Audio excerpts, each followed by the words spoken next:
Wales live from Energia Park here in Donnybrook as Ireland look to make it 2 wins from 2 after their victory against Scotland.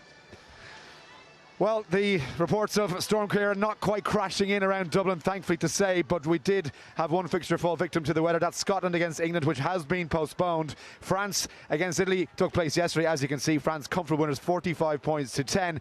And Ireland this afternoon kick off, thankfully, with a little help from the weather against Wales. So here's the table as things stand. Then it's France who've played 2 and 6 points on the board, suffering that early defeat to England in round 1. England with 4 points alongside Ireland, who could go top today with victory against the Welsh. And as we know, Italy losing to France last night. Scotland will have to wait for their day in the sun against England, the defending champions.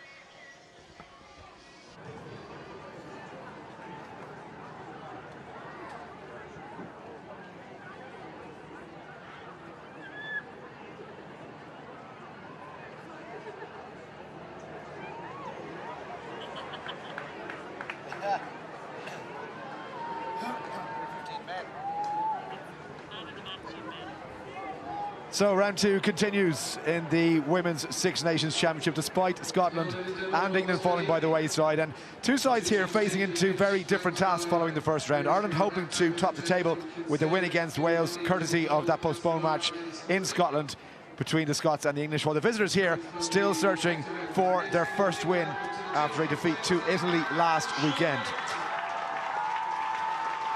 Decent reception for the home side, as you would expect, led out by the captain, Ciara Griffith, looking to make it 2 from 2 and to top the table, which would be a huge turnaround from this time even last season.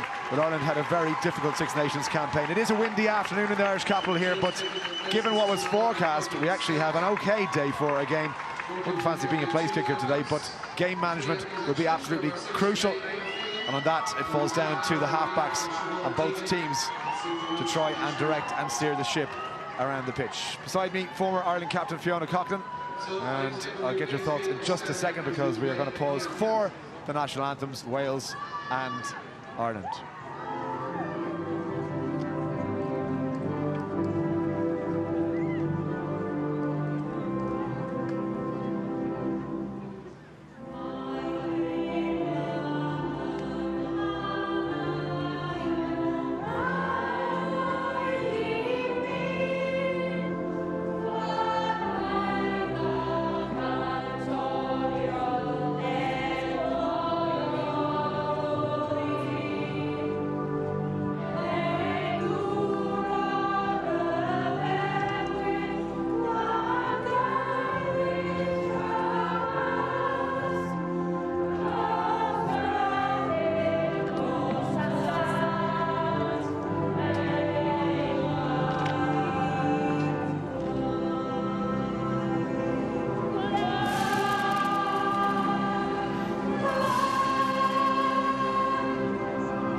Well, you don't see too many more passionate faces singing an Irish anthem than Alan Capus.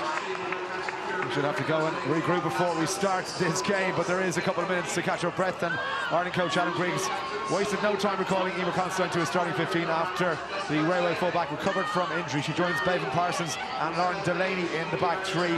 Claire Keohane comes in at fly half to replace the injured Ellen Murphy, while up front Blackrock Lock Jodie Bobbitt makes her Six Nations debut alongside Aoife McDermott in the second row. Lauren Delaney shifts from fullback to the wing.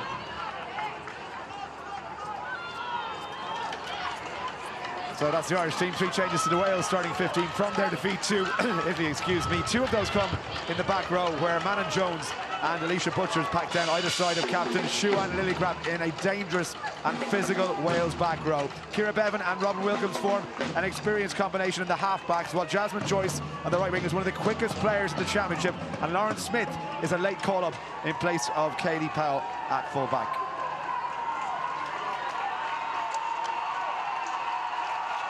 So a quick look at the bench as well. Aoife Doyle, a little bit unfortunate perhaps to miss out on her place in the starting team. Larissa Muldoon hasn't played since the Rugby World Cup 2017, but great to see her back. And Fiona Coughlin is beside me. This is going to be a hard-fought game. Yeah, look, the wind is still gusting up. You might think the wind is on your side, and then it just swiftly changes direction. I think last week, obviously, Ireland started it immensely well for 25 minutes and then slacked off and allowed Scotland into the game. And Wales were in and out of the game against Italy, so it's going to be an interesting battle between the two. Overall, I think Ireland have a stronger pack, so it's up to them to really bring to this Wales team. As we've seen, Amy Barrett-Theron from South Africa, our referee. Assistant today, Sarah Cox from England, Beatrice Benvenuti as well, and the TMO is Neil Patterson. We are just about set to go. Here we go. And it was Wales who will get us underway. Robin Wilkins, Carter fly half, starting off on a first mistake with the first attempted catch. Really gift straight into the breadbasket. A chance now for Wales early on through Kelsey Jones to try and attack. Just outside the Irish 22. Ciara Bevan with a kick over the top. This one meant for Joyce to go after. Where's it going to bounce? Indecision in the Irish backfield. Emer Considine very hesitant there. Almost made to pay for it. As I mentioned, Joyce, one of the quickest players in the championship, not alone on the pitch, and that was a sloppy start from Ireland. Yeah, first of all, the knock-on, you know, it's obviously a swirling wind, it's hand side on, and if anything, you knock it backwards. We really need to claim in that ball. And likewise there, you know, here we see the kick-off. Yeah, we'll hold until you get it. Kick-off deep into the Irish half. And Clappy's just standing straight on. She really should have turned her body side on, really should claim that one. Likewise, Considine there, yes, she hasn't played a lot, she's now injured. In the November, she was outstanding at fullback, but it was one of her first games at fullback, so it'll be interesting to see her positioning as the game goes on.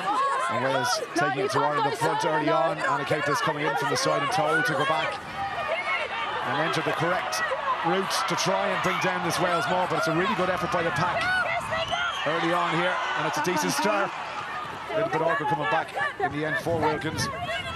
Huge amount of experience herself and Ciara Bevan playing together. Standing outside is Manon Jones. Good to see her back. She missed the autumn series with injury. And Alicia Butcher's also her first start of the season, the Worcester blindside flanker. There for Bevan. Really crap, she's so strong. Inside the Irish 22. Bevan again looks to go left this time from Wilkins. The pass finds the target, but Ireland up quickly to make the tackle. Hold it. Don't play the 9. Bevan taking her time. Sean Kelly this time from Crab. Ireland trying to rip the ball, and the referee's whistle has gone. Great turnover, we're going back for the knock-on. First knock-on offence against Ireland, and no advantage coming. It was a long period of advantage. Really long period of advantage from that maul. You can see that Ireland are coming up hard in defence, and they're very clever. They don't overcommit to the ruck, so they have numbers out. It was the early the knock-on. You know, we'll see a lot more of that throughout the game. We saw it last week as well, where they got in and they got poached and turnovers, so Ireland will be looking to do that.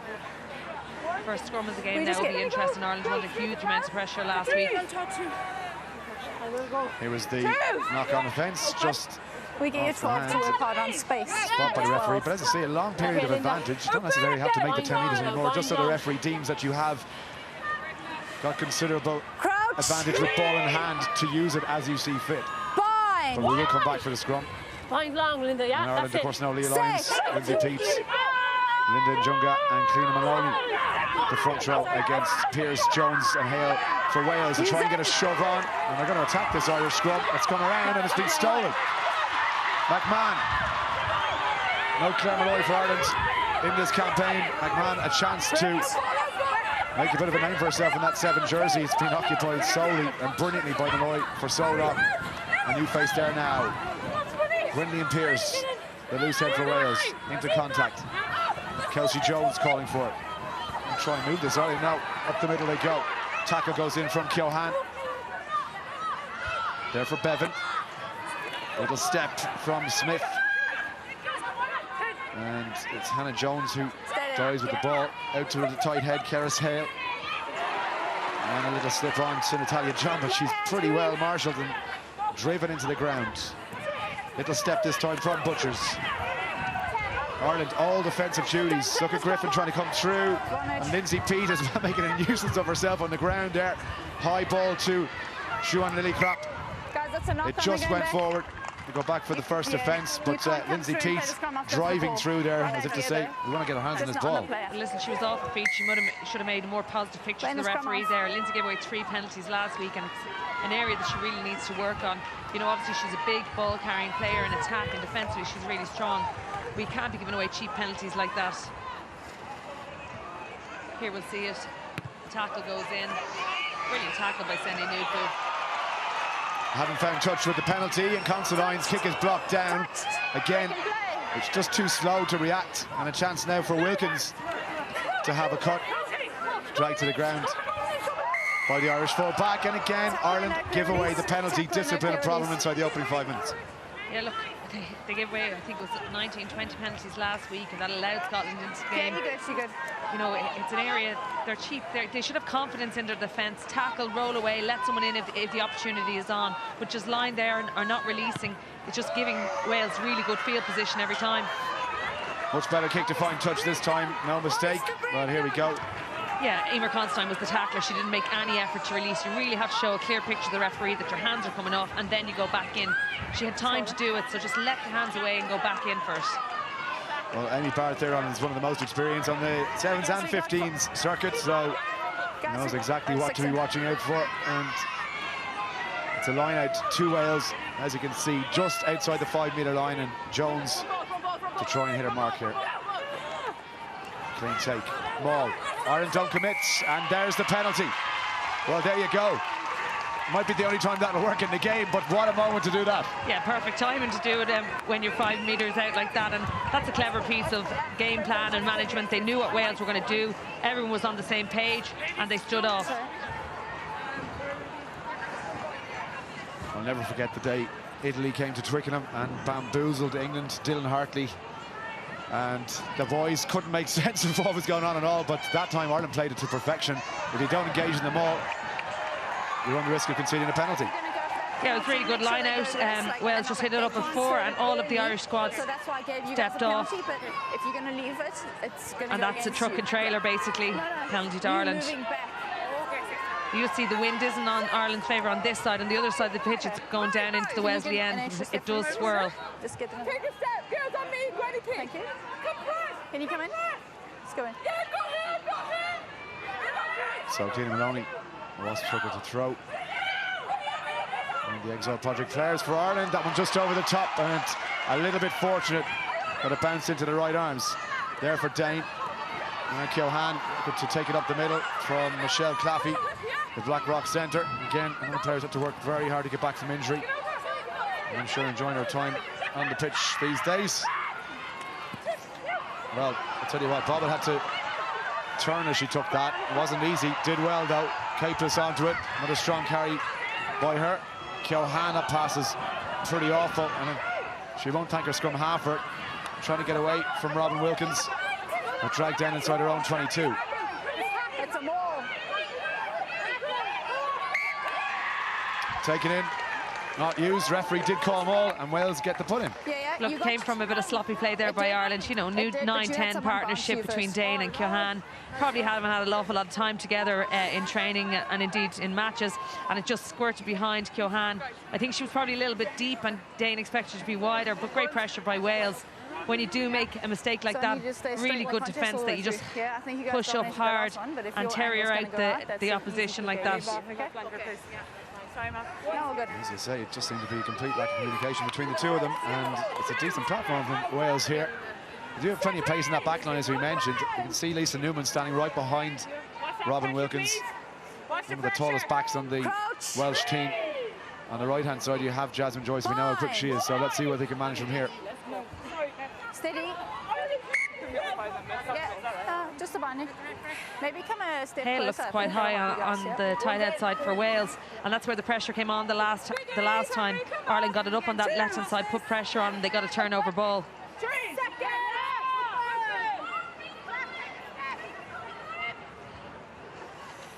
Crouch. Bind.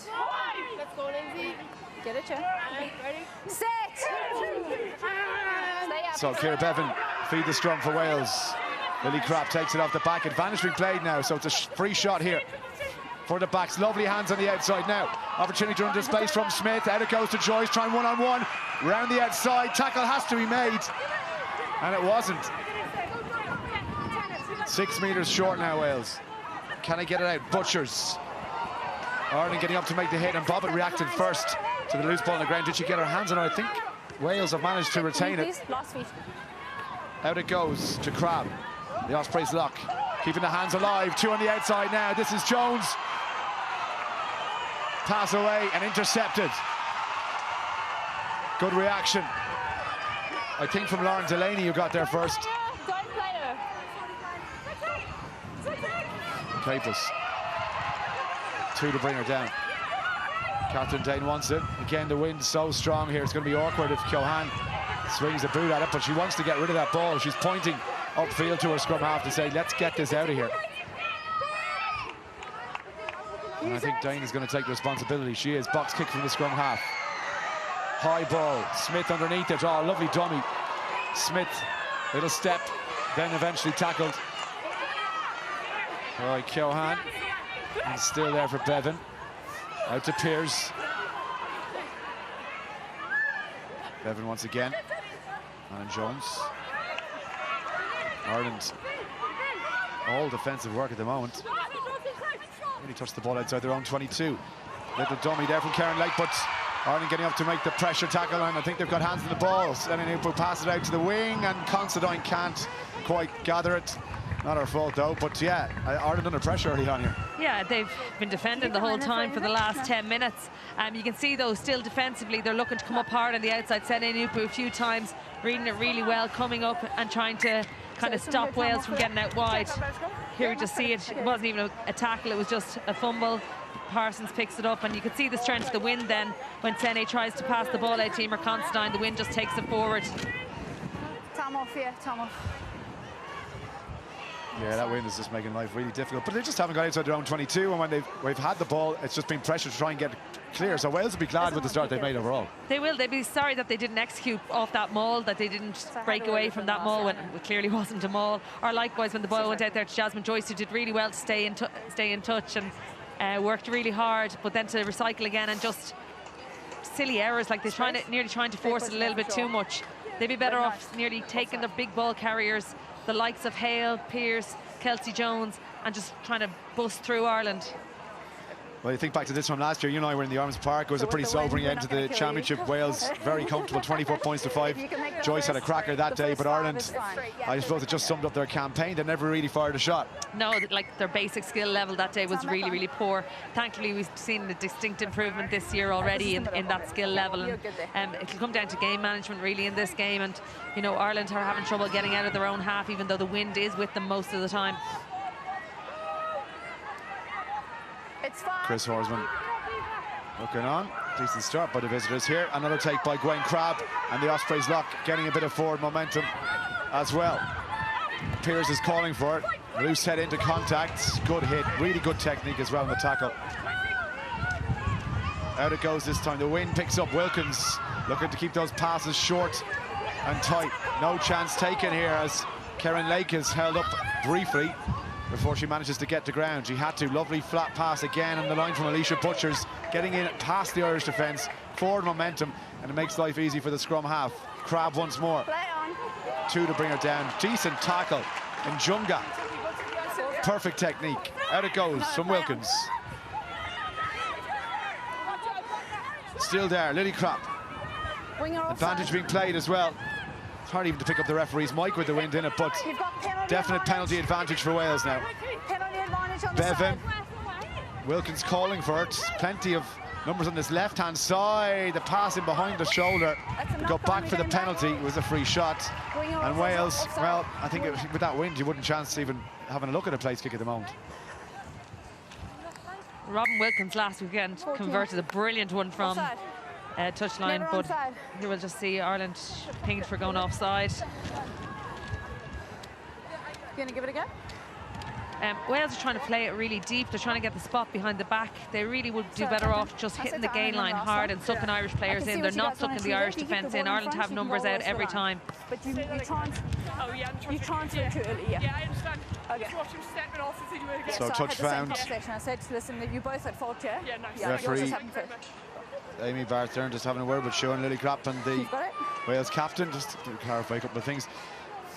Ireland didn't engage the last time with the maul. Wonder what they're going to chance here.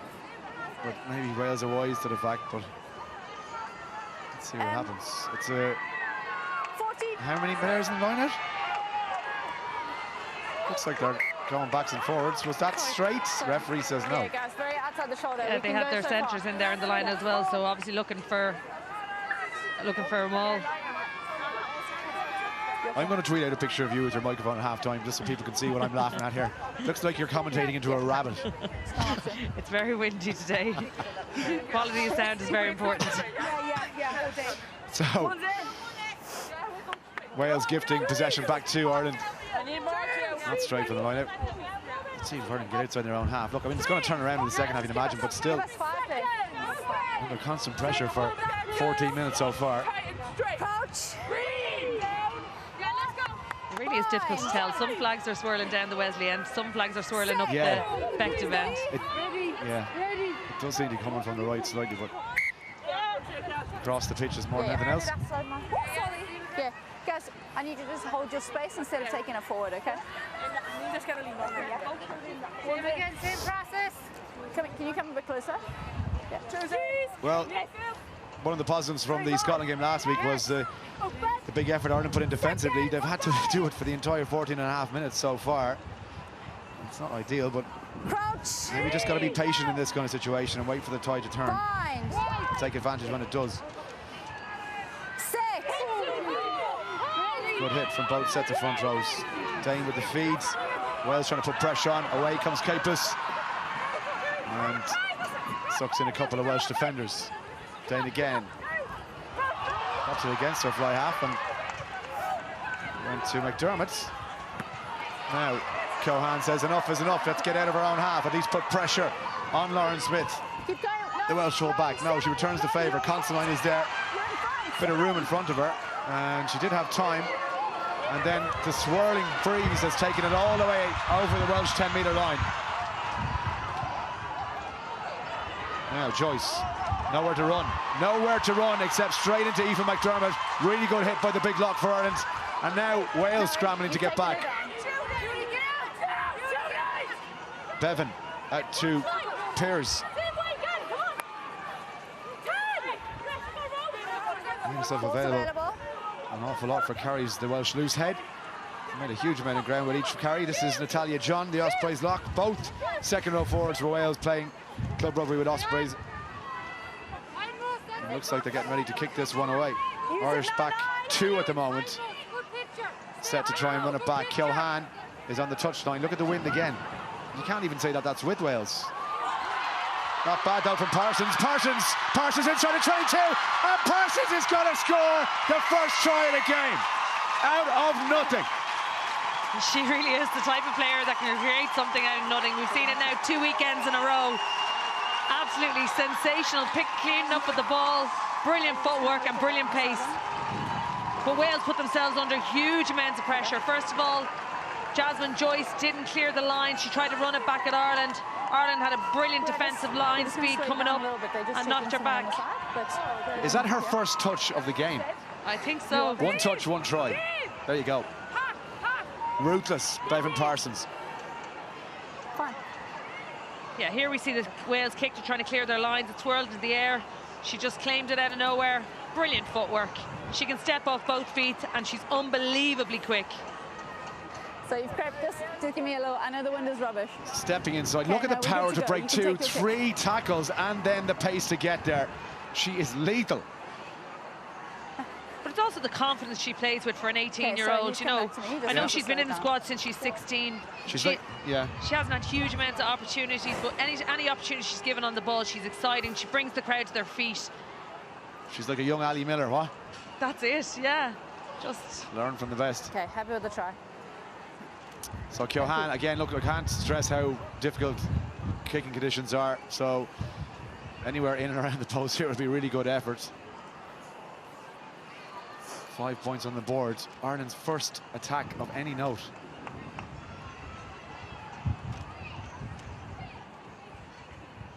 GA back around Claire Keohane, so well used to striking the ball, but can she beat the wind and the angle here?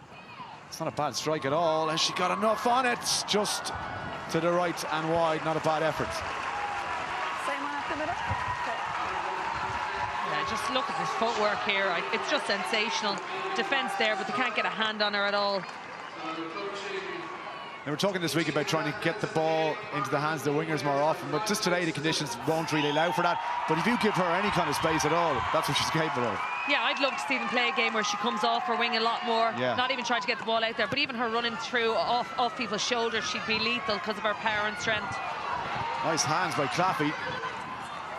A little bit of a juggle.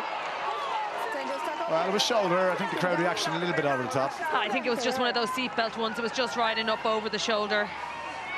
Of course, anything around the shoulder now is just, you're leaving yourself open to the referee's whistle. So all of a sudden, Ireland, from having to defend for nigh on 16 minutes non-stop, get a try. And Claire to try and hit touch here.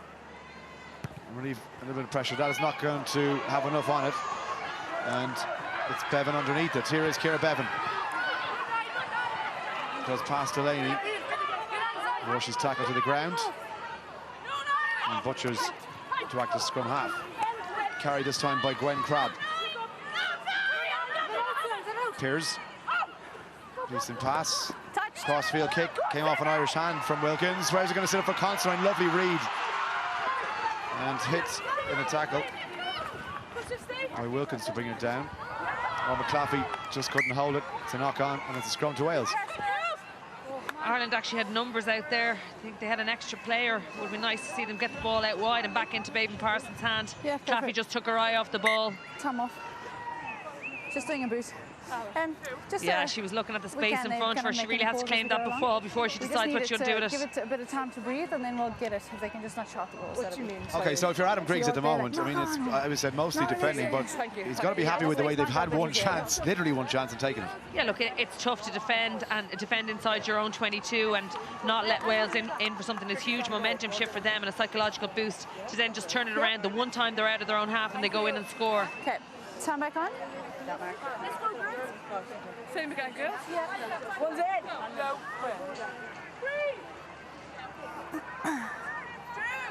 Well, you see it, Wales dominating in terms of possession so far, but it's the scoreboard that counts, and Ireland 5 points to the good. Yeah, similarly last week Ireland only had 38% possession over the whole game and still came out winners, so at the end that's all that really matters. Absolutely, another stuff you can work on, but you're getting results. The ship keeps going forward. The feed from Bevan. Use it. Really crap, just a little pop to her scrum half. Wilkins now, again, the pass was way too hard, almost at her face, and he did well not to knock that one on. Butcher's calling for it and gets it. Tackle well by Ciara Griffin. Crabb. Njunga gets her at the second attempt. Yes, that's Wales all. recycle. Pearce into Capus. Capus, did she release in time? Has her hand on the ball, but she's cleared out just in time. Bevan to Wilkins. Now they go in behind and they might go wide here. Joyce calling for it on the outside. She's going to get the pass from her full back. He did well. And Joyce trying to go around. That's going to be a right battle Parsons against Joyce. No hands, green, no two. Thank you. It's your own player now. Is it out, Pam? No. Is it out now, Pam? Natalia John, a little bit awkward, blocked down as well. Dane, first to it. Did Claffey get to the ground and did it go forward? Referee, no hands out, so play on. And Njunga has 3 outside her. She gives the pass. She must straighten up here. On the pass from Naupu. As Delaney on the outside, coming back in off her right foot. Ireland inside the 22. The last time they were here, Parsons scored a try. Njunga again. Wrapped her in the legs by Butchers. And All Ireland go. Here's Bobbitt. Ireland not protecting the ball. And Capeless in to help out her scrum half.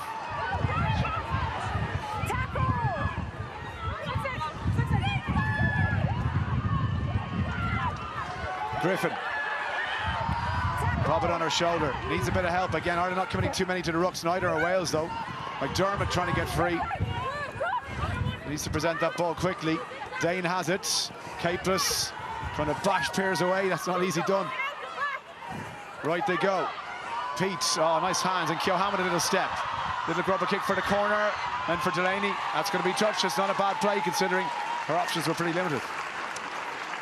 Yeah, I think if they had kept it in hand though and recycled, they were getting momentum, they were getting front foot ball, but they do need to resource that ruck a little bit quicker to ensure that they can quick ball. As you can see, there's not clear release. They just need to show a better picture. Yeah, great pressure from Dane there. I don't know what Wilkins was thinking. I know there's space in behind, but you've got to do it at the right time. And Njunga should have really let this ball go earlier. There was 4 other Irish players outside. She ran across the pitch and cut up the space. I think Sene Nupa did really well to get away there. But that space was all cut up in advance of that by Njunga. You okay? Oh, sorry. Well, we haven't had too many visits inside the Welsh 22, but 5 points on the board if you're just joining us. Bevan Parsons try, the difference between the sides, and some big tackles going in and a few walking wounded bodies. Keep working hard on the body press. You know, you have to say credit to Ireland's defence. The line integrity has been very good. They've been connected across the park. But Wales are putting themselves under a huge amount of pressure with their passing and then their choice of when to kick and not to kick.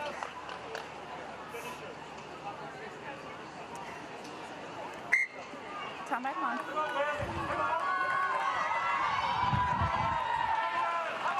So line out to Wales. Kelsey Jones. Got to hit the target here. Bit of pressure on the hooker.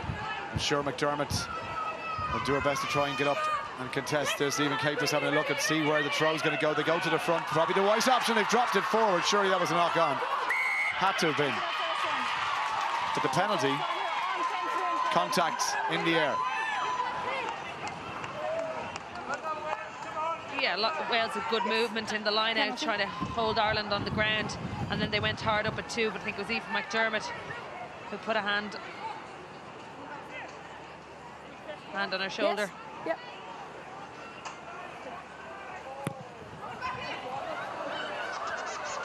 So touch found just outside the 22 will be a line out.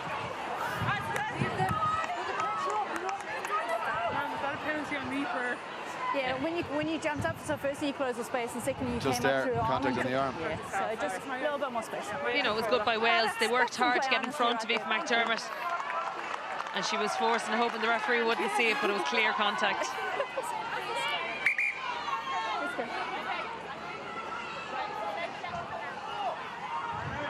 Your options in the line out of where to go are really limited in this swirling wind. Green numbers, thank you. Got a couple of crooked throws as well.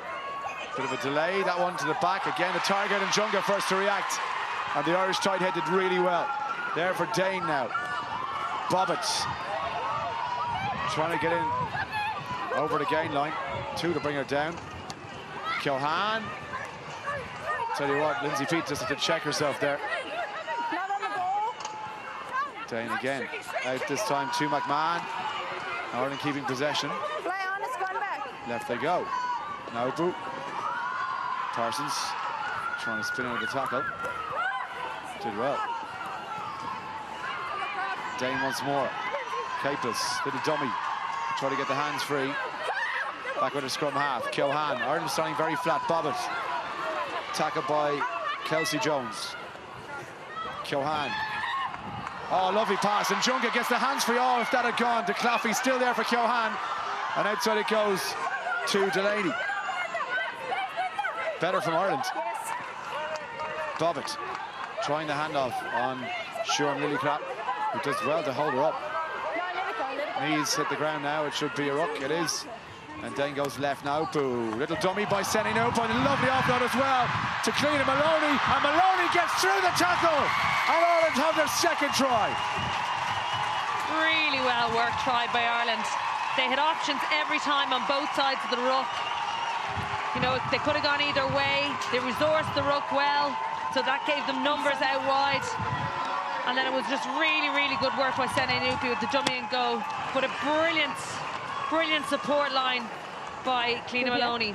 Yeah, there was so much confusion going on that Welsh line out. They didn't know, no one jumped. Huge by Jones. And here we see the Junga line, first of all, that puts Wales on the back foot. The offload, Ireland are looking to keep the ball alive, which keeps Wales under pressure each time. And here we see the try, just a dummy and go by Sene, half tackled, and the offload there to Cliona Maloney. And again, she's a player with huge power and pace. She's not going to be stopped from that distance. Super try from the Wasps hooker, and the conversion by Keohane to come. It was the first one from a more difficult angle, but she wasn't far away. That's a better strike, and the flag goes up 12 points to 0. Ireland in front. A great nudge there by Claire Keohane. Look, it's only her second cap. She's been around many years, been ingrained in the 7 squad for the last number of years, and she's waited to get her 15th cap. As I said, she hasn't had a huge amount of time at 10, but she's standing in there and she's just distributing the ball really well and just managing things quite well. Super try. And again, Ireland just clinical when they get into scoring positions. You look at Wales, the first 15 minutes couldn't take advantage of the amount of possession they had or the chances that they were creating. Ireland have 2 tries on the board. Yeah, and it's great to see Cliona Maloney back in that form. Obviously, she went off after 27 minutes last weekend, but she was sensational for those first 27 minutes. Strong carry by Considine. Missed out last week. Leafy Doyle on the bench again, not a bad replacement to bring on at all. McDermott trying to get through. Little half gap opening up for her. Keohane again. Taken by Smith. Smith sets off. Keohane did well to get a hand to her. Bevan. This is Jones. Wilkins. Nobody home for Ireland. Across comes Considine. She did read that one well. An awkward looking bounce, though. She's going to have to be careful here. Under pressure. And the tackle from Karen Lake.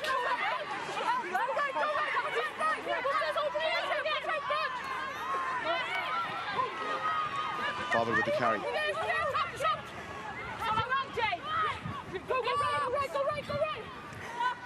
Back in the pockets.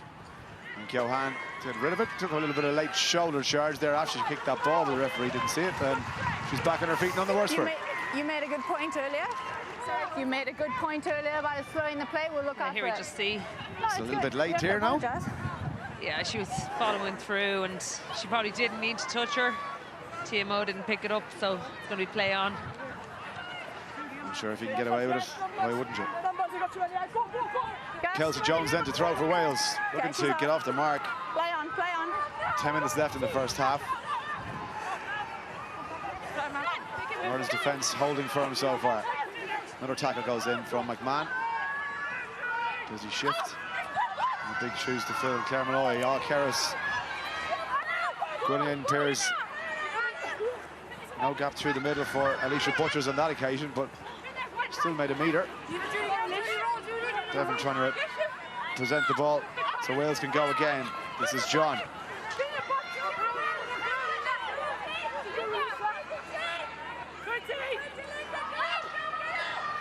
Left they go. Good tackle from Michelle Claffey. There for Bevan. And again, Rhiannon Jones. Cardiff opens right as to carry. Options both sides for the scrum half. Wilkins, flat pass. Line from Alicia Butchers was good, but so was the tackle from Capeless. Ireland looked like they managed to steal it. Really good work again at the breakdown by Ireland. Bobbitt now. Dane. It's a treat. It's not on the ball. Dermot just to lend a bit of support too. I think Dane get ready to kick this one. There it is, high swirling ball. Where's it going to bounce? It's awkward. Parsons after it and absolutely opened her up in the tackle. Forced the knock on. Brilliant by the winger. Yeah, great height in that from Dane to allow Parsons time to get up. Although she is quick enough to get up no matter how high the ball is. Heel sweep. You can see the Welsh player had Parsons in her eye and she just didn't even go up for the ball. She just palmed it down. Really good height in that ball. There's confusion there between Joyce and Smith. Smith should have really committed to that, but she saw Parsons in the side of her eye and she shirked out of it. It's a close one, but it's not enough in it to draw attention. I know she's done into it as well. She's off their feet. That girl, she flinched straight on her elbows, fell off the ball, then rolled. I know she said she was first from there, but just on her elbow, she wasn't. There's been a lot of huff and puff from Wales, Fiona, but they just haven't had the accuracy when they've needed it most to put the finish to. True, but some pretty nice moves that they managed to come with. Yeah, look, I think it looks better than it actually is. It's not sucking in the Irish defence. You know, yeah, they're moving the ball, but it's actually going backwards as opposed to forwards. They have to hit that gain line and suck in those Irish defenders. It's the exact opposite of last year at the Irons Park, where Ireland were going backwards at the right and not even when they did have it. But Wales just can't seem to get the right kind of momentum at the moment. 8 minutes to play in the first half.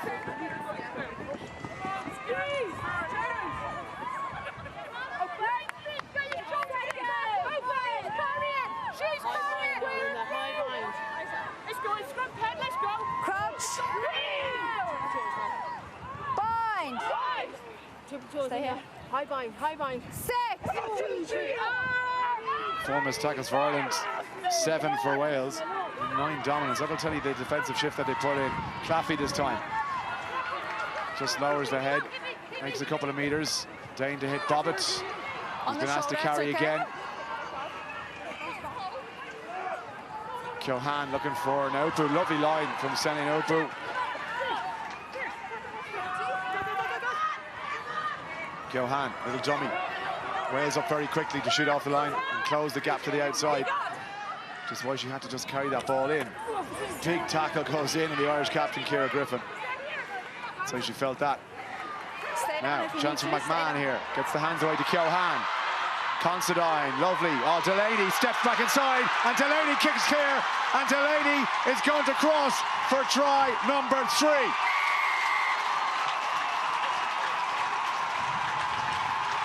Again, another really well-taken try from the halfway line.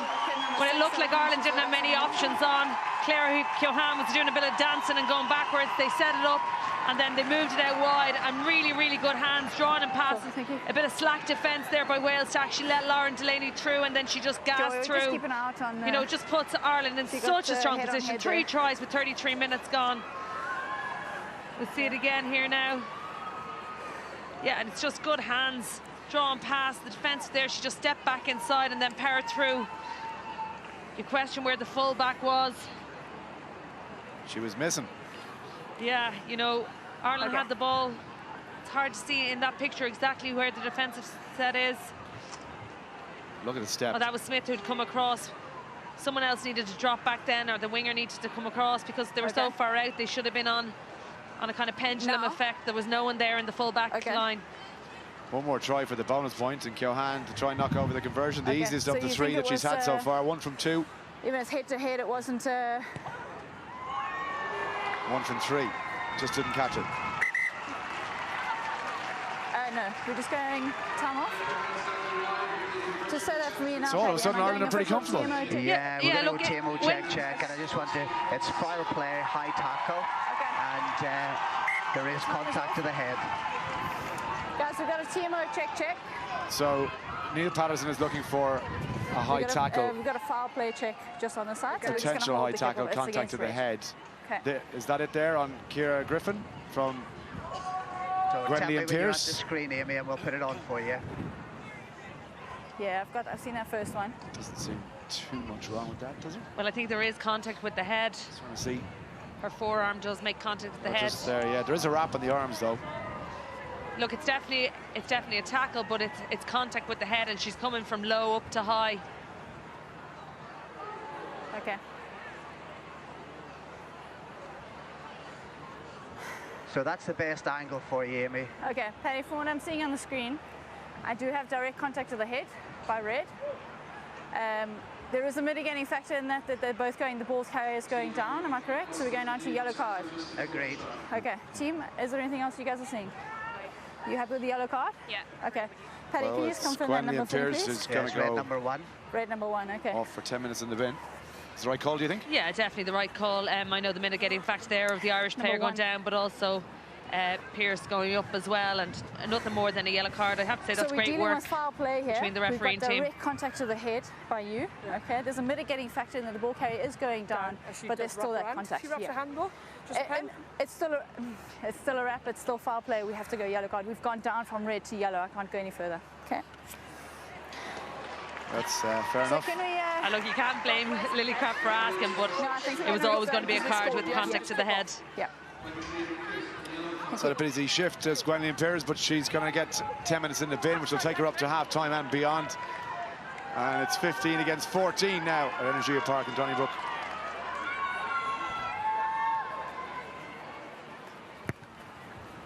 Wilkins goes long with this one. Should be a gift, it is. Fancy a run back here. Sene Nupu carrying it straight into the tackle. Dane. Awkward. And for Ireland, but they managed to recycle. And on goes Lindsay Peat.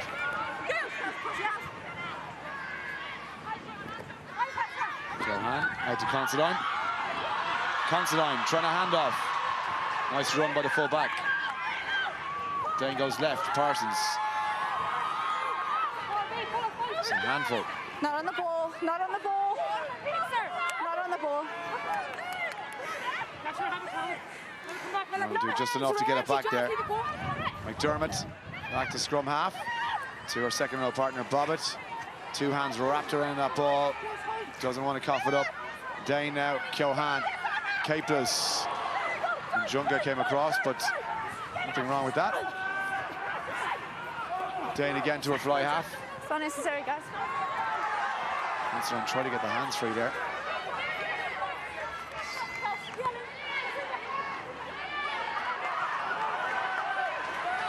And a strong carry by the tight head, Dane.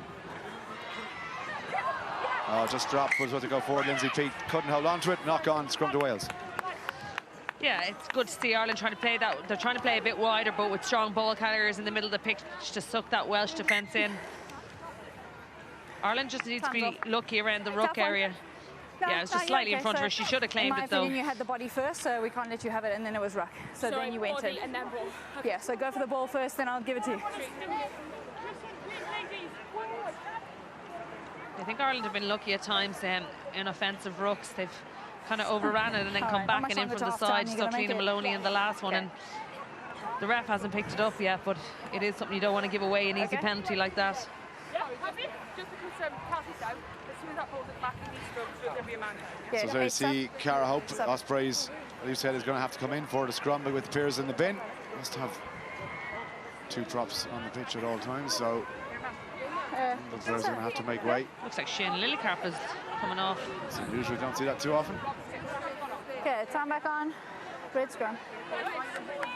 So sacrificing one of the strongest ball carriers in the team.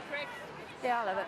Turns to the other 2 flankers for Wales. First start of the season for Alicia Butchers, Fair and enough, fair enough. Manon Jones as well missed the autumn series because of injury. They've put in huge shifts so far. Most of it support work for the runners. Yeah, Butchers was away actually in Australia playing some 7s out there, and she's not long back in the training squad, so that was why her delay coming back into the starting team wasn't until this week. And again, Jones is just back from injury, but they're 2 abrasive flankers. They have to put in a shift now with Lillicrap making way. It is Butchers who takes it back to her scrum half. Did a dig over the top from Bevan. Where's this one going to bounce? Considine might let it go. She's going to have to play this now. A metre from her own line, needs support. Snooper in there to help her, so too Bevan Parsons. And here's Capeless. That wind has picked up.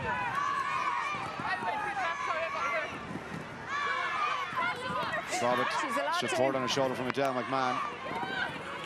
And Bobbitt trying to make a half meter.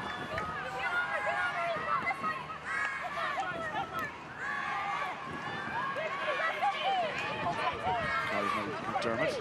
It's there for Day now. It just depends what she wants to do from here. Box kick, she decides, you know, it's probably the right option, and that's not a bad touch considering the angle. Yeah, the angle, the wind swirling over there, a really good clearance. Yes, it was out. Yes. You know, she cleared quite well using the box kick last week, and it's proved her good today as well. Paddy's going to check it for us now. Checking on neck roll on the 5 meter line. Neil Patterson has spotted a potential neck roll on the 5 meter line. I think it's Griffin who's still down receiving attention. It is, and it's a hand this time. She's been in the wars lately. It's a bit far away from us, but definitely something did happen over there. So she has to cover my back, but you're right, because the ball did pop out. She can't, can she kick it back in?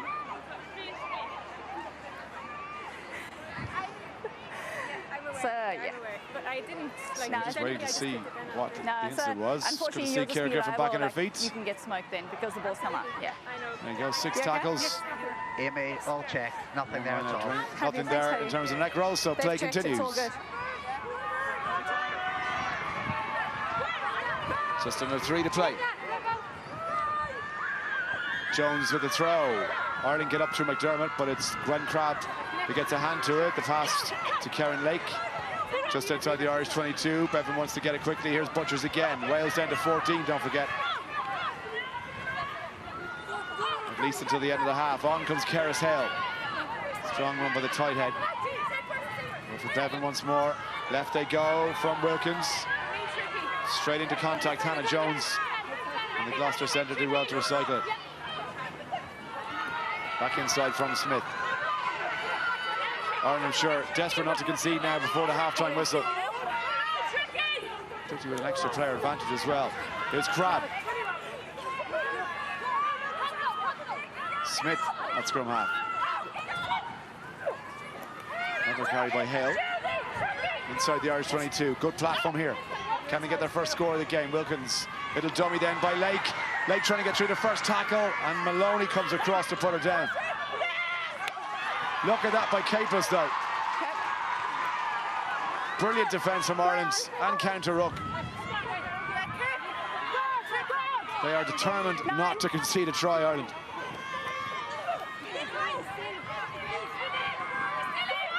So in. Now it's out. Just outside the 22. So Dane can't go straight into touch here. There's the kick, it's more down the midfield throw than anything else. Sits up nicely for Wilkins, looks for support from her winger Newman. It's gone back. Going backwards there for Bevan. Wales, can they get this out to the outside channel? Taken in by Cara Hope.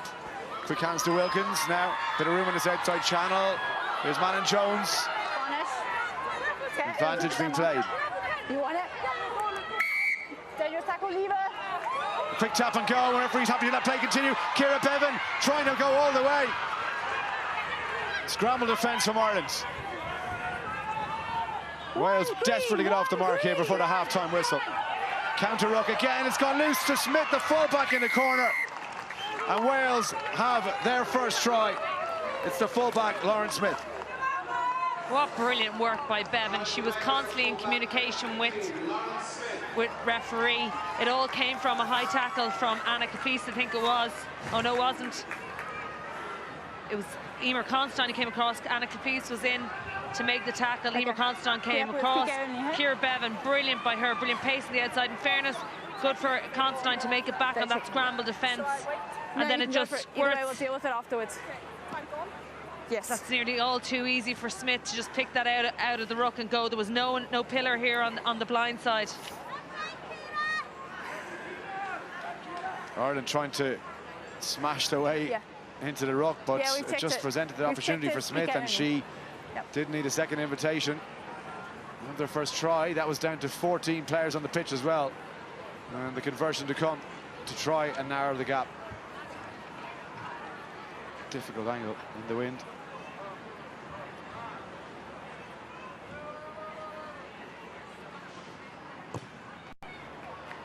Decent strike, but I think it's just going to go left and wide.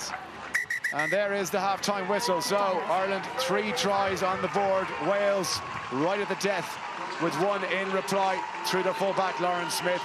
Entertaining first half given the conditions, which have made it very, very difficult to win here in Energia Park. But it's Ireland who have their noses in front as they are clapped and cheered off the pitch into the half-time dressing room. Solid performance, you have to say. A couple of brilliant tries as well, which we will go through. But at half-time here in Energia Park, it's Ireland 17, Wales 5. Analysis after the break.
floor just to get everyone nice and wet, but it hasn't been too bad. The wind has obviously played its part, but both sides have coped with it pretty well. And Ireland 17-5 to the good after 40 minutes.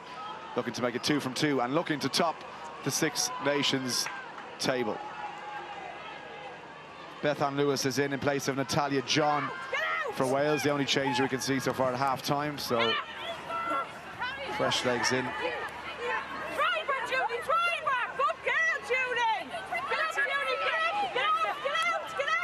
Take him back. Wilkins, spiral kick. Considine in the right place, though. Pass on the outside to Delaney.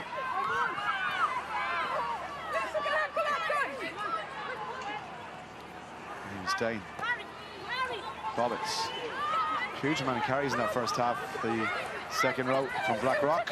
Lovely flat pass there. Oh, look at the hands as well. And Capeless over the 10-metre line. Bit of forward momentum early on. Keohane. Now Upu. Parsons trying to go past Joyce. Little offload. Back to Senin Upu. And again, Wales committing 3 or 4 bodies to the breakdown, but Ireland do enough to recycle it. There for Dane.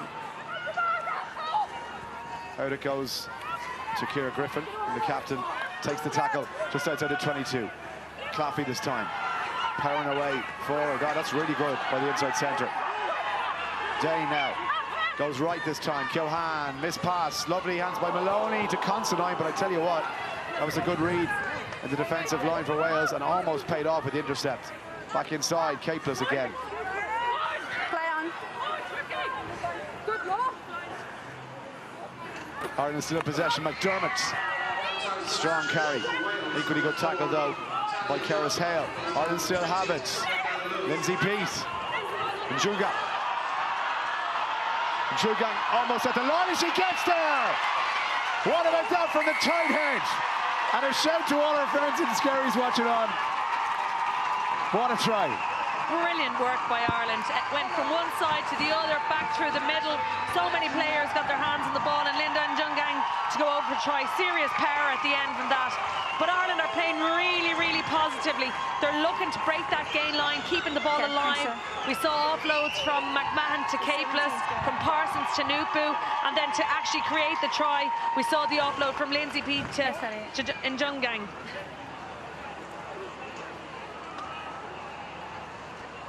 Ireland get the bonus points. What a start to the second half. What a start to the second half. And so many players to put their hands on the ball during that phase of play. Really impressive start from Ireland.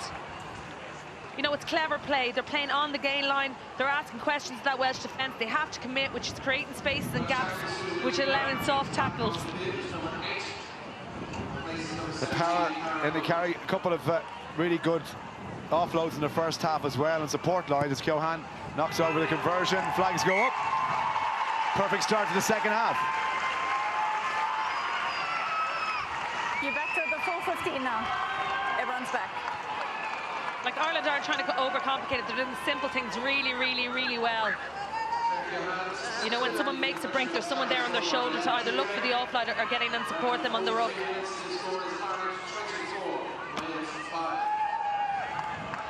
So, what have Wales got left here? Robin Wilkins, that's not the start at all that Chris Horsman and his side would have wanted, especially after scoring that late try to close the gap at the end of the first half. But Ireland bonus point secure, and I'm sure looking to increase their points tally. There for Dane. Keohane. And behind to Considine. Runs into Shuan Lillicrap, and number 8 for Wales did enough to put it down. Griffin, lovely hands. Parsons. Good to see her trying. Look at the strength of the carry. Bursting through tackles. Keohane again. Better hands from Ireland's not going to sit up, or is it? No. Picked up off the ground though by Claffey. Dane. Peat. Still Lindsay Peat.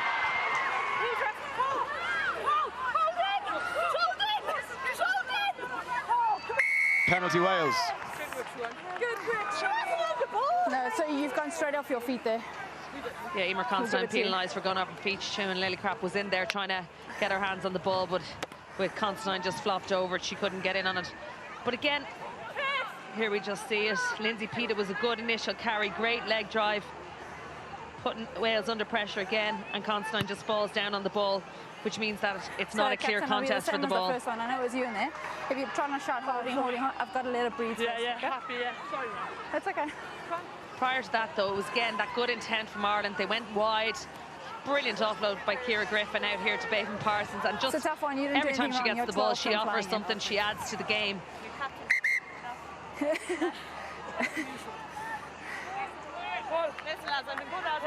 You have. I've been impressed. Let's go, guys. So decent platform here now inside the Irish 22. Guys, can we make this quicker? They should definitely look to use their maul again, but ensure that they bring an Irish player into it at the start, because they got good change in the first half at the start of the game when they did decide to maul. There you go. 2-0 lost out of 6 so far for Wales. That's a lovely move down the blind side and almost at the try line.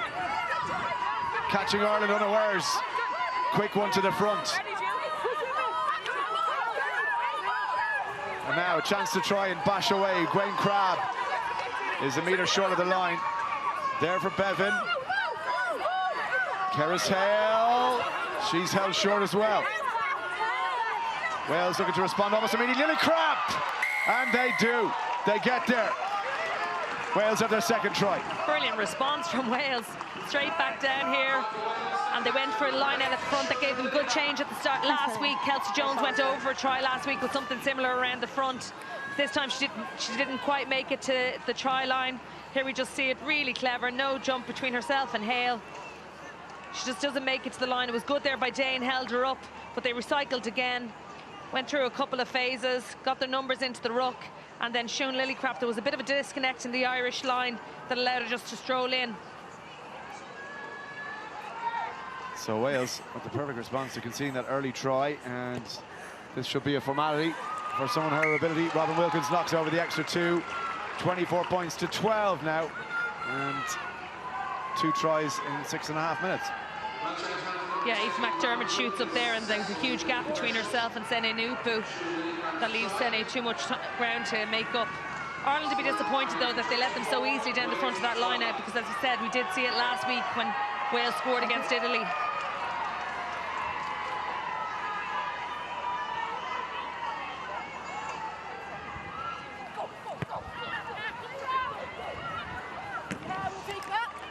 Well, it's a mistake from the restart. Gone out in the full. Scrum back in the halfway line. Yeah, Keohane was looking for probably too much height, and then the wind just took it over there into the touchline. What have you made her for her performance in the 10 jersey so far, Fiona? Yeah, look, I think she's controlled the game quite well. She's acted as a distributor. When it's been on the odd time, she's looked to put it in behind. She's shown up well in defence as well, which is probably an area of the game that she's worked on hugely over the last while.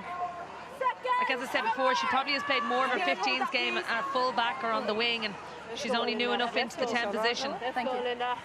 Crouch. Bind. High bind now, Lila. High bind. High bind.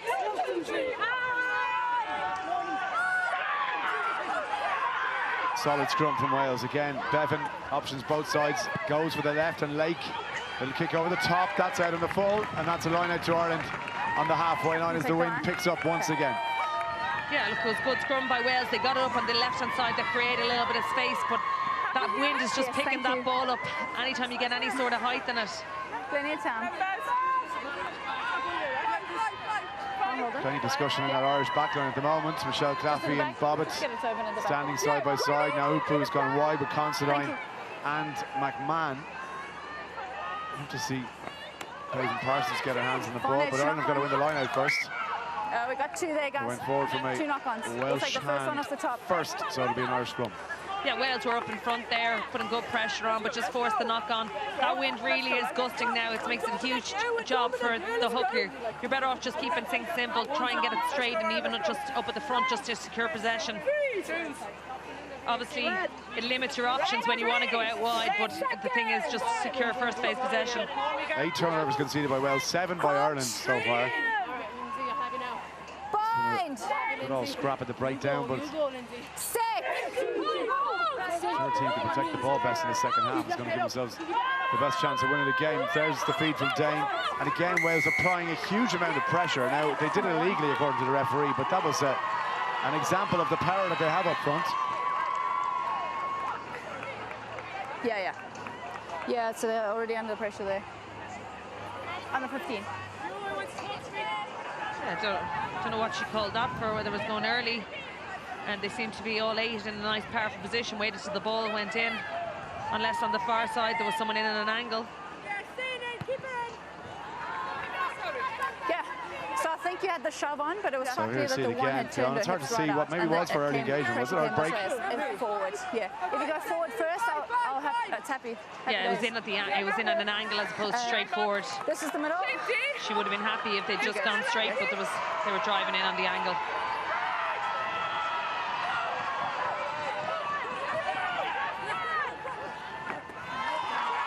Take by Griffin. Really good take by the Irish captain, and on she goes herself. Roll on the ground, presenting it for a scrum half. McDermott, her first receiver, hands it behind to Keohane, and Naupu wants to take it standing and tries to power the leg drive to get forward momentum. Pete, tackled by her opposite number, and Pearce puts her down. Left we go. Keohane, little step. She's quick. Seven's background, as we mentioned. GA as well. Capeless. Ball's gone loose. It didn't go forward though. Referee says play on, and Ireland edges their way towards the Welsh 22. No red. Naupu, little check, tackled by Wilkins. Bevan, break down the blind side. Griffin into the 22. Another strong carry. Bobbitt. So hard to stop. Bevan again to Lindsay Peat this time. Support from Claffey. Good clear out from Claffey. And Seni Naupu there had run a nice line, just the pass went behind her shoulder. Here's Considine breaking the first tackle, but not the second. McDermott. Tackled by Pearce. Bevan. Irish little rubber kick through after Dane's pass, but that's going to be a touch on the far side. And the flag is up. It'll be a line out, I presume, to Wales. Yeah, Keohane probably didn't feel that they were making enough ground, but I don't think it was really the right option to kick. You know, they had a player back there. Probably would have been better just to stick through the phases. Here we see the clouds rolling in. Storm Ciara. A huge amount of games cancelled across Ireland today, and indeed all the racing fixtures in Ireland and the UK were abandoned, so a lot of sporting fixtures falling by the wayside. Fortunately for us, this one survived. Yeah, we certainly wouldn't want the rain to come in and ruin what quality game this has been. It's been a really entertaining 50 minutes, and hopefully the rain doesn't come in too hard. We can just see that that wind is really gusting. Yeah, so they're quick on the international between England and Scotland ladies was called off up in Scotland, so that has to be refixed. Yeah. Anna Capeless playing at number 8. She's played right across the back row. Do you think 8 is her best position, Fiona? I played with her. I played with her at 6, and I really like her at 6. Even at club over in Harlequins, she plays at 6. She's really hard work and she's abrasive. I just don't think that she's that ball player that you want at 8. But look, there's balance across the back row. I don't think it's as good as they could get it. I think all 3 players are very, very similar, but they are extremely hard-working players. Right, look at the wind. Look at the flag. From the touch judge on the far side, Beatrice Benvenuti, her flag up, and that'll just give you an example of how difficult it is. And don't blame Wales for going short, but look at the power from Capeless as well in contact. Did really well, Dane. The rip attempt from Bethan Lewis. Scarlett's back row comes second row. Lindsay Peat this time.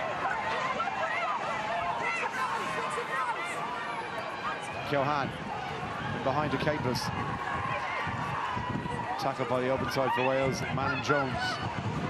Back inside from Keohane. McDermott, nowhere to go but straight. Lily Crabb wraps around and has to try and roll away. Still holding on to her. Surely that's an Irish penalty. No attempt whatsoever to roll away after making the tackle. Yeah, well, going back to a scrum over there, but it should have been penalty advantage here for not rolling away. No attempt, like. Yeah, but too many Irish players were probably blocking referee's view and probably weren't making big enough deal and song and dance about it to awaken her attention to it.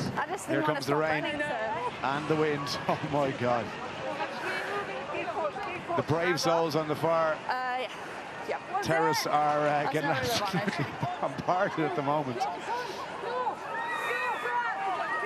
Fairness, there's not much room for the stands to move into, so They're not going anywhere either.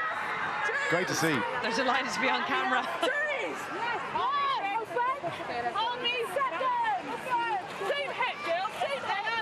So Catherine Dane from Belvedere to feed the scrum. Bind.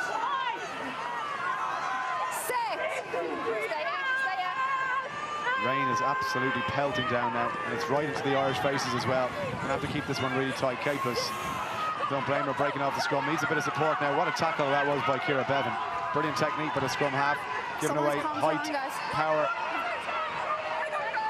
And there she is, the Irish scrum half, Catherine Dane. Goes right. Taken in by McMahon. McMahon needs a bit of help. Gets it from McDermott. Again, it's slow ball coming back, and Wales get the scrum as the rain pelts down in Energia Park.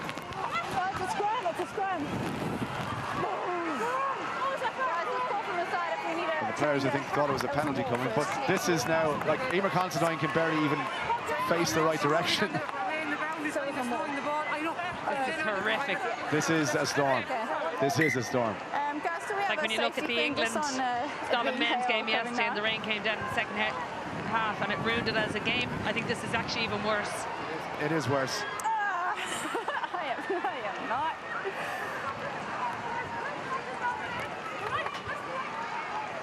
Oh, yes.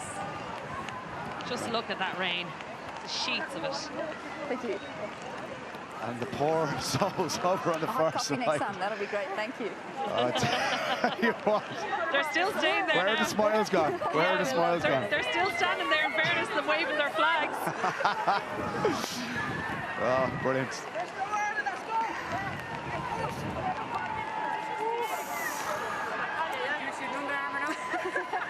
Everybody trying to keep warm on the pitch, and this is the danger with a stop and play, and the weather starts to come like this, then the lactic acid starts to build up and the hands get cold, and that's where you do an injury. Yeah. The only good thing here is the quality of the pitch is going to stay. It might be a bit slippy, but at least you're not getting stuck in mud. And I suppose this is the benefit of playing on 4G. As much as I love proper, good grass pitch, you want a nice dry one. So thankfully it is 4G in conditions like today. I think if there's an injured player, just get her off the pitch as quickly as possible, because, like, look at the Irish pack having to get into a huddle here. Just get her off if she can't continue. I think they'd be better off keeping moving than just standing in a huddle like that, but I suppose they're trying to sort out what they're going to do now with this weather and the wind directly into their faces.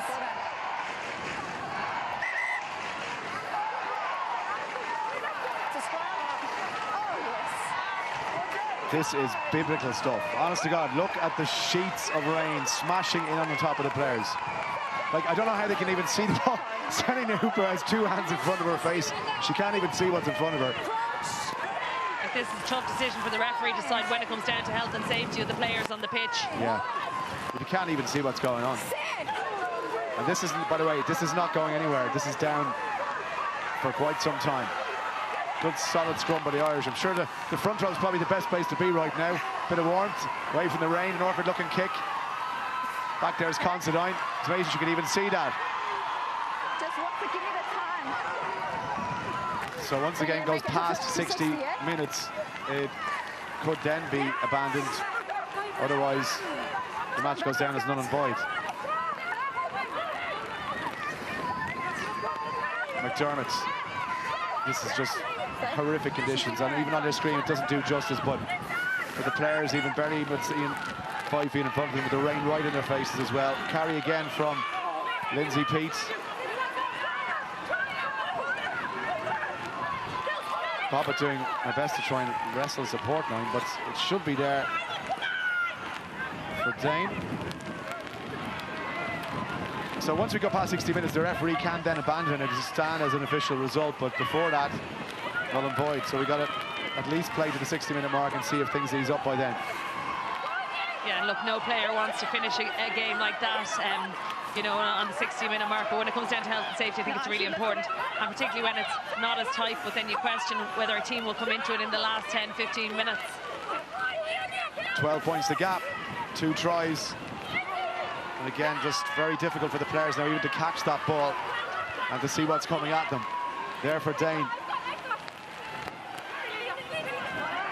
A few hardy souls are still standing on the far terrace. Some of them have made for the clubhouse down at the Bective end. Some of them have gone to the Wesley end. Wherever you get shelter, I think, and try and dry out. But there are still about 20, 25 brave supporters on that far terrace who are braving the conditions. And in comes, I'm sure she's delighted to get the call at this particular moment. Ciara Cooney comes on. And is it Aoife McDermott that's coming off? It is.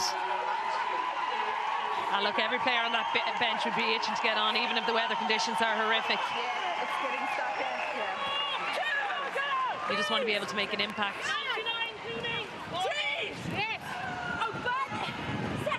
Players are absolutely so.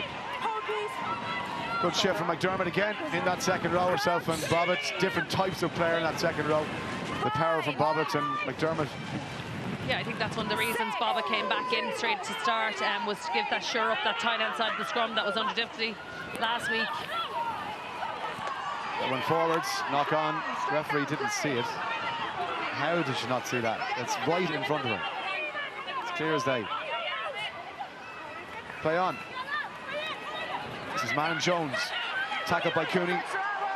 Ireland trying to get hands on the ball. And they've done it. Nice steal. What a turnover from Caitlis. She was in unbelievable body position there.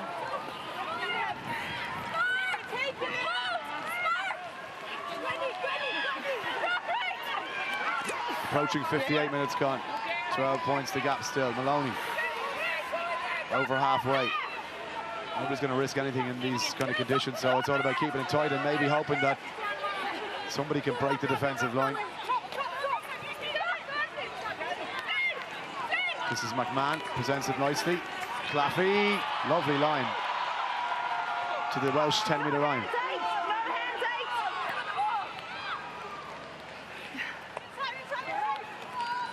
Considine. Certainly not a day for full-backs. She's won the penalty, though. Relax, guys, relax. Yeah, we were talking about game Guys, management hang earlier. on, hang on. Guys, the weather's already going to make us like this, so everyone just take a step, take a breath. She needed to be on her feet before she went for the ball, or she needs to rip it before they hit the ground, okay? You want the scrum? Scrum called. Yeah, I was just saying that game management, particularly at the moment, is really important, and I think Ireland are playing it really well. They're keeping it tight. You know, they're using all their players, they're resourcing the ruck really well, and we just see here they're forcing Wales under pressure, and there was no attempt there to get back on her feet. She was totally slumped on the floor. She was not sure who that was, but they did make no effort to try and get back on their feet. That's just an absolute mess from Wales. Yes! Watch that push! Seconds! Yes, yes! The rain not as heavy now, but Crouch! Alex Calendar has come in.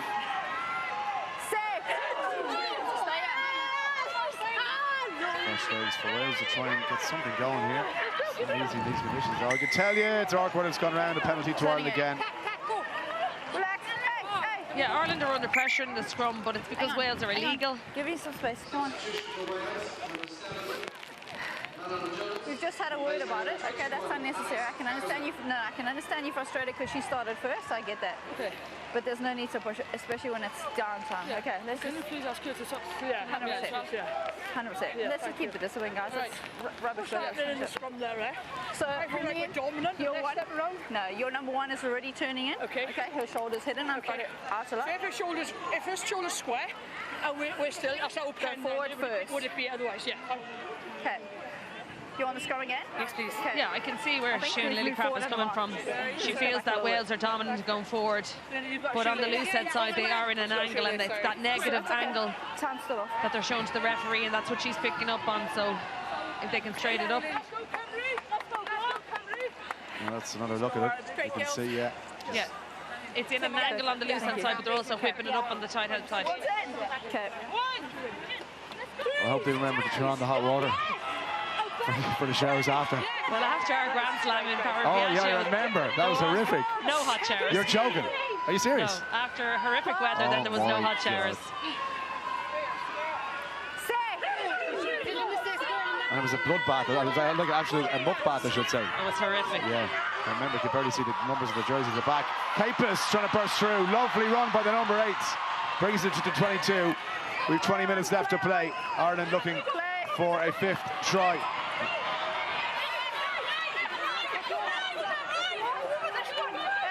There he goes right.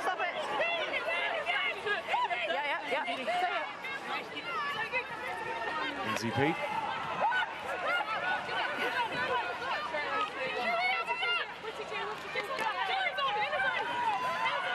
Griffin. Push back. Ball needed. And he wants to go left. Capers again, who started this off with that break. And it's another carry from the Irish number 8. Keohane, little grubber kick. Comes off a Welsh defender. Parsons again trying to hold her feet. She's so strong in contact. I mean, you can say what you like about how quick she is, and she is, but she is powerful as well. Those legs, manages to keep herself in play. Dane, little short pop. Cooney in support. Back with the scrum half. Maloney this time. Dane goes right. Ciara Griffin. Maloney just took her eye off it, and it went forward.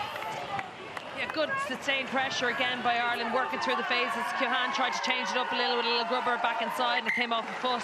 Parsons there to clean it up, and then looking to go through the phases again. And just a little knock on. Great to see Dorothy Wall come on. She was unbelievable last week. She was on for 40 minutes and made 19 tackles. I'd love to see her with ball in hand. Off goes Ciara Griffin, the captain, and here was the break from Capers. Yeah, really good off the back of the scrum. She stepped back inside the Welsh defence. And Cliona Maloney, the ball has become a little bit slippy and just popped out of her hands there.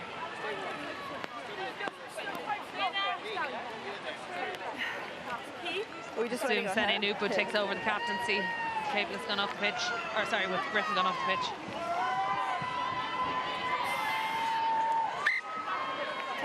Rain continues to come down, but it's not as strong as it was 6 or 7 minutes ago. So we're okay to continue. But look at the pitch. That's a 4G surface there. The water all gathering down towards the Wesley end of the ground.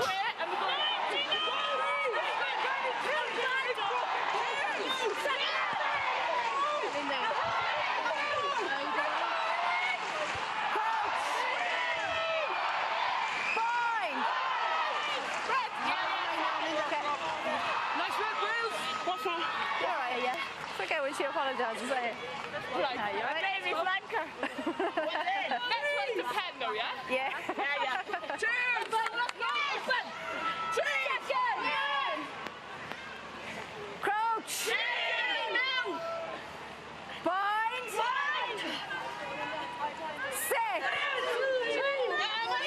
Ireland trying to put pressure on early, but too much movement. It's too many. Referee's giving a free kick. Everyone wastes no time. Considine tries to control it with her feet. That one just got away from her. Looking to counter here. A lovely step and a fend from Emer Considine. Now, where can she go from here? Wilkins with the tackle. Lovely break by Considine. A very relaxed style of running. Taken in by Ciara Cooney. But she's trying to get to the ground. Tackle and must release. Did well, Cooney. Dane, Pete left it behind her. Claffey picked up the loose ball. Calling for it was Maloney, but Ireland have options now, really, both sides.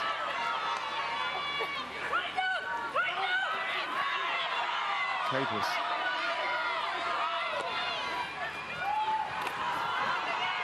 Wall.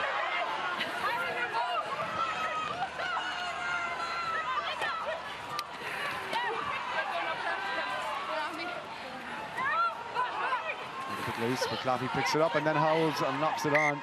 Just slipped it so wet out there, and that's going to happen. Just going to happen. Look, we saw it similar to yesterday. England men, Scotland men. The ball is like a bar, so there's very little you can do. You can just try and get it into the bread basket and try and hold it, but it is so slippy. Aoife Doyle just on for Emer Considine, but here was the break by the full-back. Yeah, look, really composed. I suppose she didn't clean it up straight away. She took it on, really balanced runner. Sidesteps Bevan.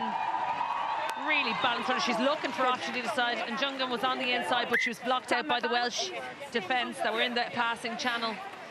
And then it's just a fumble there, backwards by McMahon, but just ruins momentum, and then Claffey knocks it on.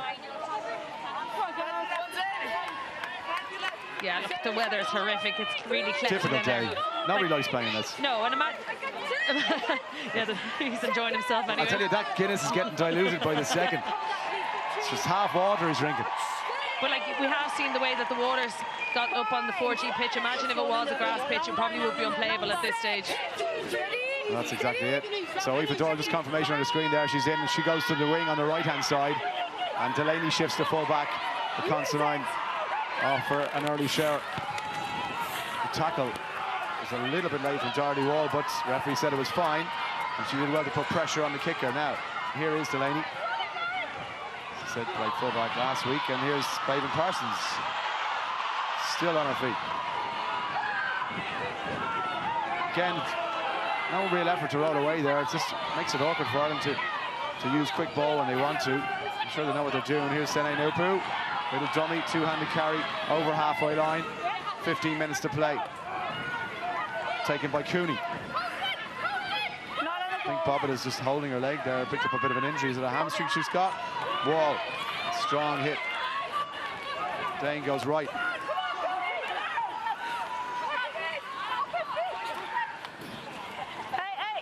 Wales struggling to get their hands on that ball at the moment.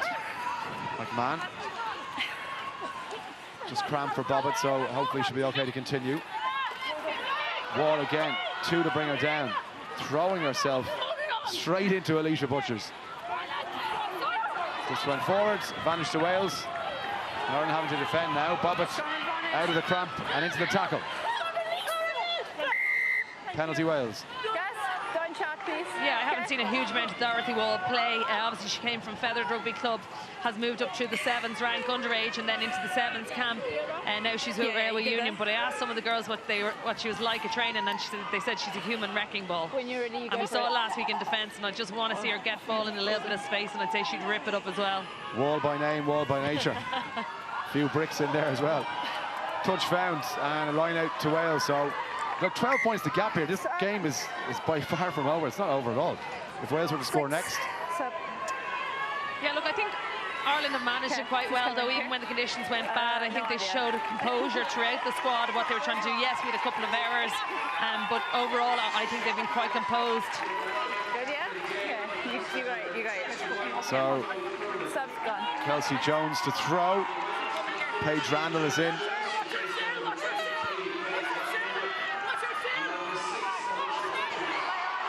Well, kindly. Well, that was a chance gone for Wales, you have to say. Shoved there by Sean Lillicrap, and coming through all on her own.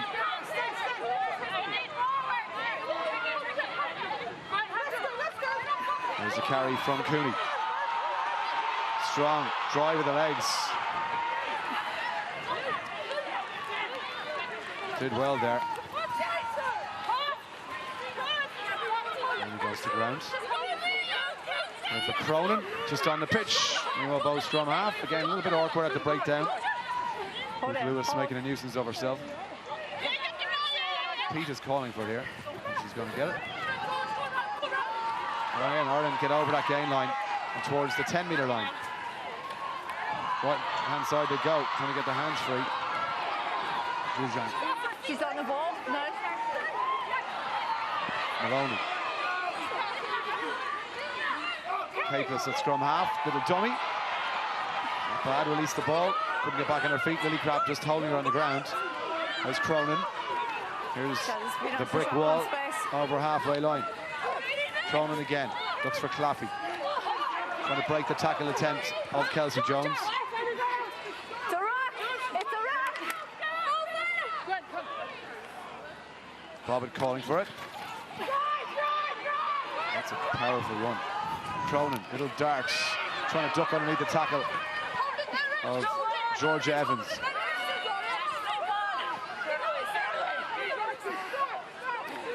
Only at scrum half. Yeah, Ireland just keeping that ball tight. Cooney been asked to carry. No chance taken. That one blocked down. It might fall for Bobbitt. Did it go backwards? It did No, not. no. Hang on. They're both on the ground. They're both on the ground. The second one. Yeah, it's kind of lost its flow and momentum, like to be expected with the weather, but just taking the zip out of the game, really.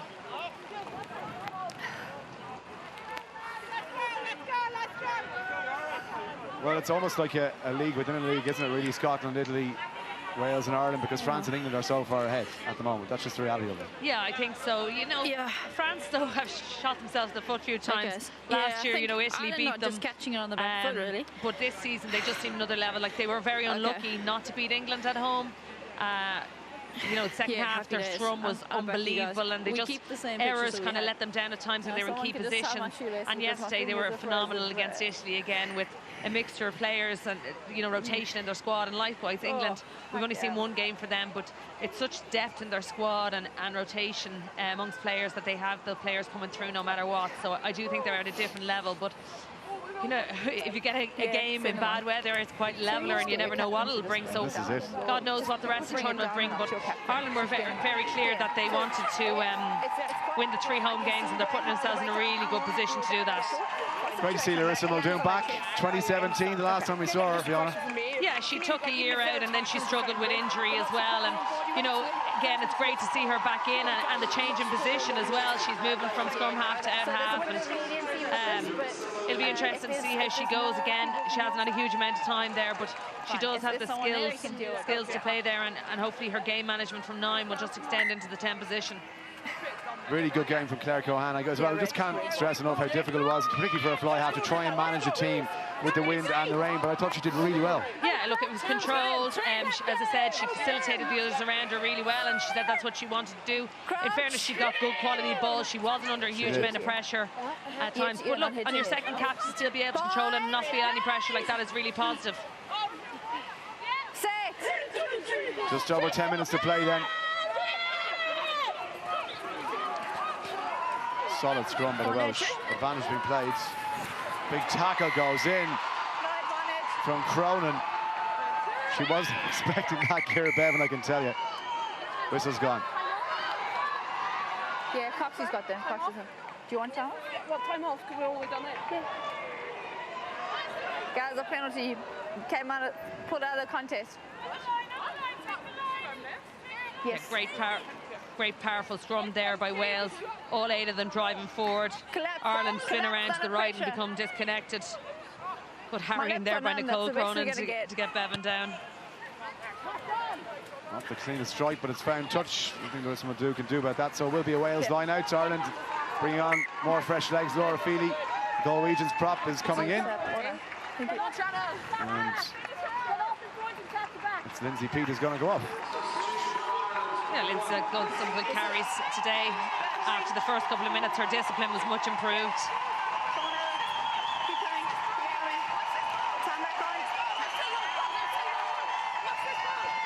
It's like an extra 2 stone on the back of the jersey that wet, isn't it? It's horrible. And even the tight-fitting jerseys and good material, but it's still horrible. Yeah. Nothing you can do about it. Good maul by the Welsh, though. Held at the back. Kelsey Jones has it. And on they go. Really good work. Are they going to be stopped? Try here will put them within touching distance. Don't forget, 12 points the gap. 2 converted tries that have Wales in front, and that's a really good driving maul. Game is not over yet.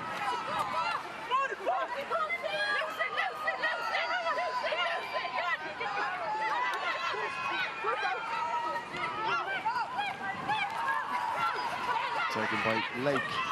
Osprey's inside centre.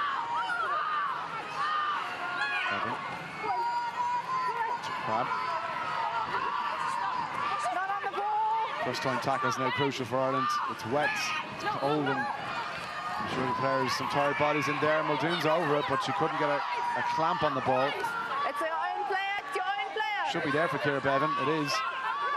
And again, she looks to her left-hand side, ball in behind to Wilkins, and her entire back line overshot the line, and she'd no one to pass it to. Ireland win the penalty. Super work by Cliona Maloney. She was in on the tackle straight away. She released a big positive picture. She went back in, low body position, and she's got a really low centre of gravity. Very hard to shift when she's locked in over the ball. We're not going to go super technical with elbows there. No one cleared her. No, in fairness, she was in a good position. She was supporting her own body weight on the ball. This is a really well set up maul. Ireland were slow to get numbers body in. Linda's hanging off the side a little bit. She needed to hit that. Wales got really good momentum. It started to break up a little bit, but they kept going forward. Okay. Kelsey Jones controlling it well. Red 9. And here's the penalty. And 1. Really, Feely was in there, and then Maloney went in. 1 sub. Yeah, look, her elbows are slightly on the ground, but I do think she's supporting her own body weight. 2 more substitutes for Wales. Fianne Lewis comes in. And Cara Hope at loose head as well. Yeah, I think Ciara Bevins had a good game at scrum half. You know, any ball that she did get, she moved quite well. She set up the try excellently with really clever play and communication with the referee. Ireland's ball now, after a decent start, just being contained at the moment. Still creeping forward, though. That's red. And a nice break by the tight head. Straight into Wilkins and powers her way over the 10-metre line. Again, Ireland set up all on that blind side to keep this as tight as possible. It's Bobbitt with the carry, Cronin with the pass, and Ireland come forward again. Just throwing through Feely.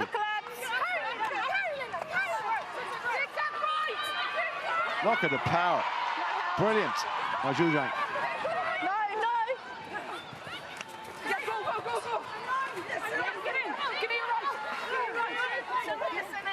Should be there for Ireland. A little bit slow coming back, but Cronin says, give it to Wall, and away goes Wall.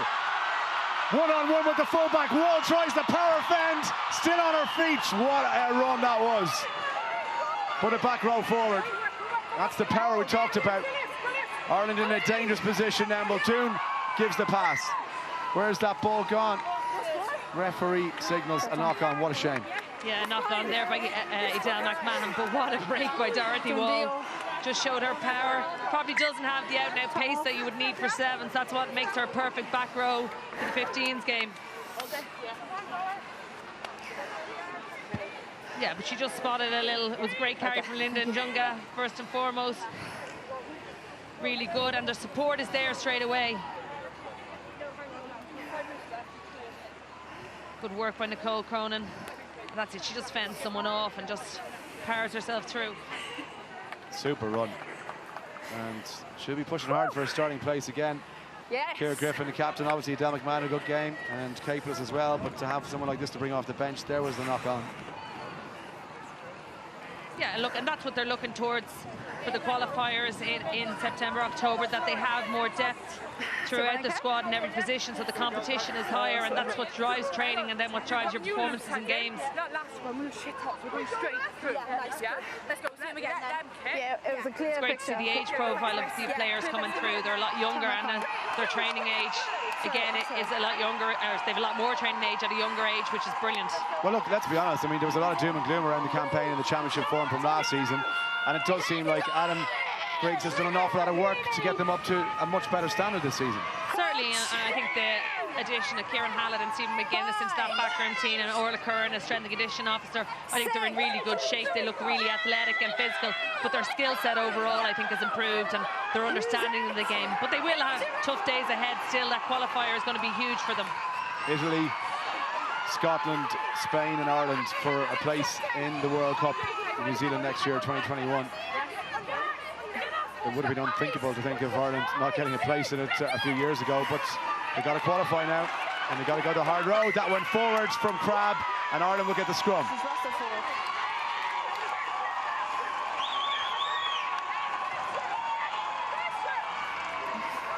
Yeah, it's a good hit there by Larissa Muldoon, and Crabb just forces the knock on. You know, when you're going in the ball in those contact areas, you really need to protect the ball. She was leading with the ball. On comes Molly Kelly and Ruth Lewis into the front row for Wales. So last throw of the dice for them. They're running out of time. They need 2 tries, and I don't think they're going to have enough to get that, particularly with Ireland in possession on the 5-metre line. Look, they will go after this scrum. They've gone after the last two and they've got change out of it.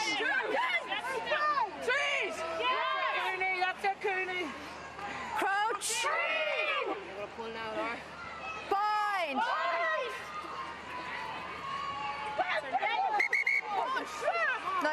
No. Guys, we weren't steady on that. I'm going to hold my set paw until we're completely still, okay? One's in. Well done. Let's go, come on. Let's go, Lucy. Three's on. Yes. Second. Open. Big weight. Let's go. Referee just making sure both sides are set. Again, slippy on the foot, so important they lock out the scrum. Get in. For player safety, is anything else? Nothing wrong with the hits. Cronin getting ready to feed. Muldoon standing to the right-hand side. Ireland trying to put pressure on. Controlled at the back brilliantly by Capeless, and penalty advantage here. Where's that ball, Capeless?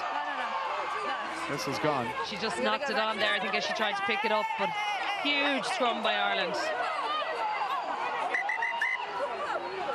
Well, I have to say, I've nothing but admiration for Nicole Cronin going up against Joanne Lillicrap, one of the biggest players in world rugby, and giving her an old dig. No fear of Nicole Cronin, to be fair. I remember coaching her as I think she was 11 or 12, and she was a cheeky little one. You want the scrum again? I think going up for the scrum again. Scrum again. Great confidence in turning around. Like, the scrum has been under pressure, and then they turn it around at a really important location, I suppose 5 metres out, to put Wales under pressure.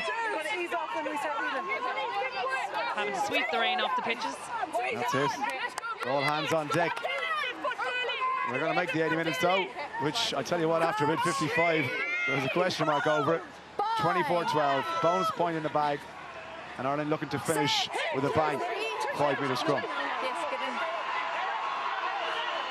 Another really good shove. Wales struggling there, and the two new front row players have just come in. Here's Muldoon. She'd love to score on her return to the Irish jersey. Held short though.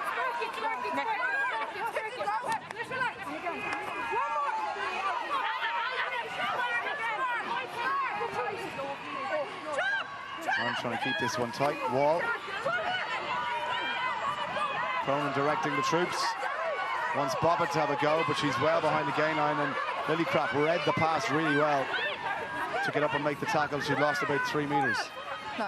Inside the final minutes. Cronin, all standing on the right-hand side.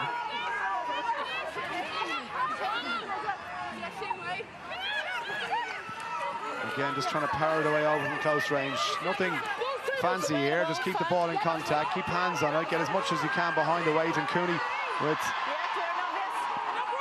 Njunga. Okay, advantage offside. Offside against Wales again. That's a knock-on. Got to be careful. Advantage for the offside. Probably looking to tap and go, but I think they're going to set themselves here. Yeah, they'll no doubt go for the scrum again. Can I ask something? You're welcome to. Maybe a few times they haven't been rolling away. Are you able to? So for me, the ball's quite clear that it's available. Okay. Yeah, the last one there with the 8 was there. The ball was next to it. This guy could have played it. Fair point, though. Fair point. Yeah. Are we able to have it? Sofiana, can I ask you for your player of the match, please? Yeah, look, I think it's been a really composed performance by Ireland. Would have loved to see Baden Parsons getting the ball a bit more. I think everything she did really well. I thought Anna Caprice her work rate was phenomenal, but for me, player of the match is number 2, Cliona Maloney. We've got, set piece to last 80 minutes. To have a difficult week coming back from a HIA. She's really clever around the loose. And it epitomised with a try. She ran a really clever line off Sene Nupu, but it was her work in the tight that really stood out for me. She was involved in everything. Not a bad finish either. Cliona Maloney, well deserved.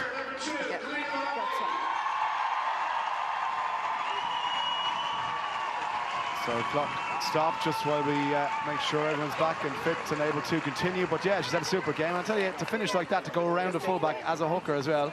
I saw Keith Wood do a couple of times. Sean Cronin could manage it, but not too many. Yeah, and the way she plays, she's really dynamic. She's involved a lot of the time. Like, she's really this modern day hooker that's like an extra back row in the way that she plays. for the scrum. We're getting time back on. Anne-Marie O'Hara comes in. The last 90 seconds or so. Yeah, Laura Feely's gone off with blood injury. So one Galwegians prop for another Galwegians prop.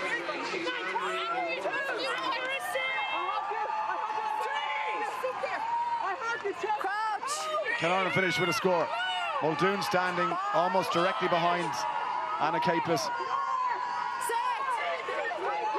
It's Claffey to the left with Naupu. Where's Cronin going to go? Capus wants another shove from the pack, and they're making ground here. Wales will have to concede a penalty try if they bring this down, because Ireland are in control. It should be a try.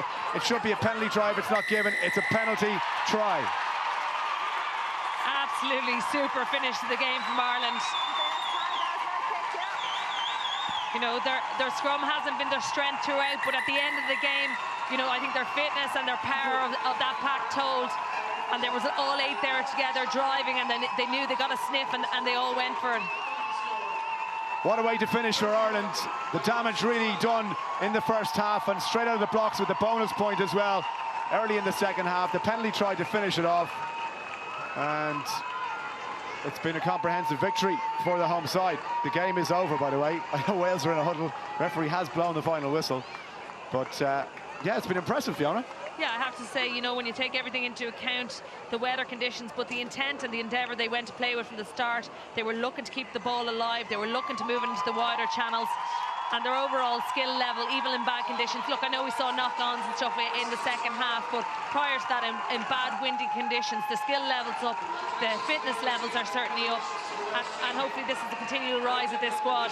Full-time score in Energy Park. Ireland make it 2 from 2 to top the Six Nations table. They've beaten Wales by 31 points to 12.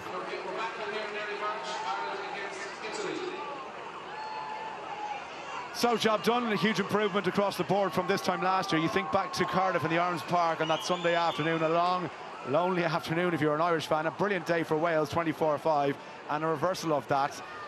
I don't want to read too much into it, but certainly you have to just draw the conclusion that Ireland's graph is rising slowly. Certainly, I'll even go back to November. You know, Ireland probably should have won that game, but Wales came out on top because Ireland slacked off in the second half. And I think from the start of this campaign, the talk within the squad about the way they were trying to play and what they were trying to achieve this season, and those 3 home wins was paramount for them. And then development towards the qualifiers, development in players, and I think we've certainly seen that with the likes of Judy Bobbitt coming in there.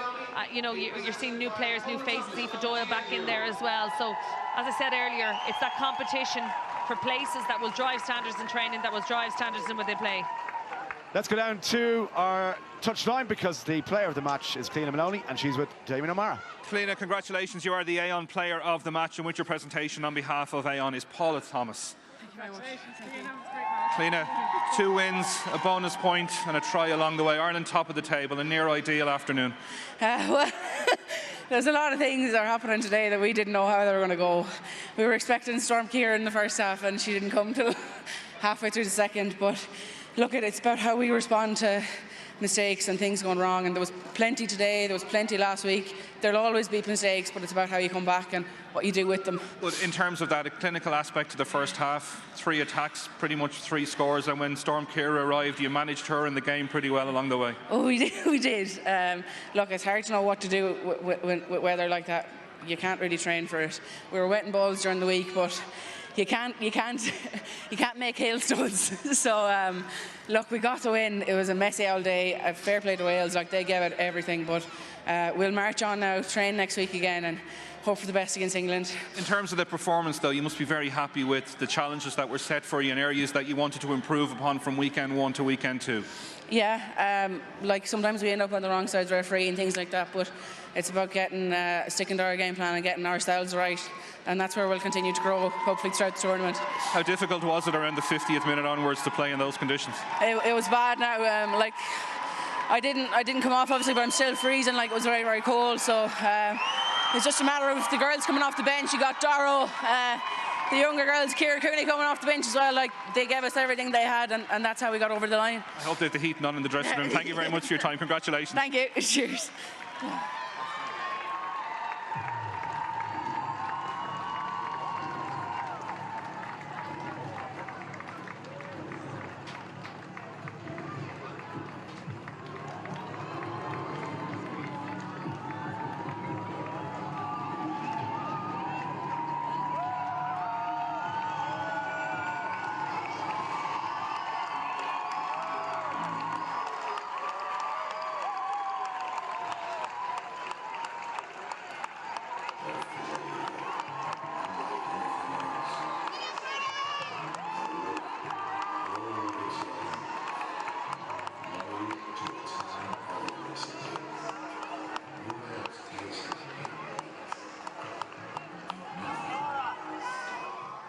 Adam, you described yourself as relieved more than satisfied after the Scotland game. What's the primary emotion after Wales? Definitely satisfied. I think that was probably one of the better games that I've seen us manage when those conditions came in the second half, and obviously the ball was slippery for both teams, but I thought the way we controlled it was really impressive. Has that been a particular area you've challenged this group about in-game management? Yeah, absolutely. I think if you look at last year, you know, as we said before, we've had glimpses of doing really well and putting teams under pressure, and we don't maintain that for long enough. But again, today, part of that, I think we really put them under pressure and we did well with it. And survived somewhat of a nervous start and really clinical when you eventually got into the Welsh 22 in that first half. Yeah, I think the first 10 minutes was a wake-up to us. Our warm-up was actually a little bit scrappy, and it kind of showed in that first 10 minutes. But at the same time, I'm just really proud of the way the girls actually dug in and focused on the task at hand and made sure that we got ourselves back in the position that we did. You're top of the table as it stands. Obviously, one of the games postponed this weekend, but you had targeted the 3 home games. Do you start to reassess where you could be in this championship? Oh, look, we're taking it one game at a time. I know it's a bit of a cliche, but we've got England next up, and you know they're no small feat. So we're delighted that we've got 2 of the 3 targets that we set, but we definitely want to push on and make sure that we put those teams under pressure, and I think some of our plays showed that we will be able to do that. I know it's a squad game and there's beyond the 23 that we're here today, but Bevan Parsons 2 weeks in a row is now likely to go viral yet again. How much of that is just natural talent? It's all natural talent, you know. We certainly help her with her skills and making sure she understands the game, but what you've seen in the last couple of weeks, it's all her. You can't take credit for her footwork, you know, just the will to drive through tackles, and again, it was phenomenal what she did. Has the growth from November into the first 2 rounds surprised you? Have you seen greater strides than you might have expected? No. I think we spoke about the training quality that we've had. While we haven't had a lot of test matches, our training quality's been right up there, and I think that's reflected in how we've played. We've got a stronger squad. We spoke about better squad depth, and they're putting pressure on the starting players, and I think it shows in the way we're playing that that's actually the outcome you get from good training as well. Congratulations. Yeah, thank you. Thanks, mate.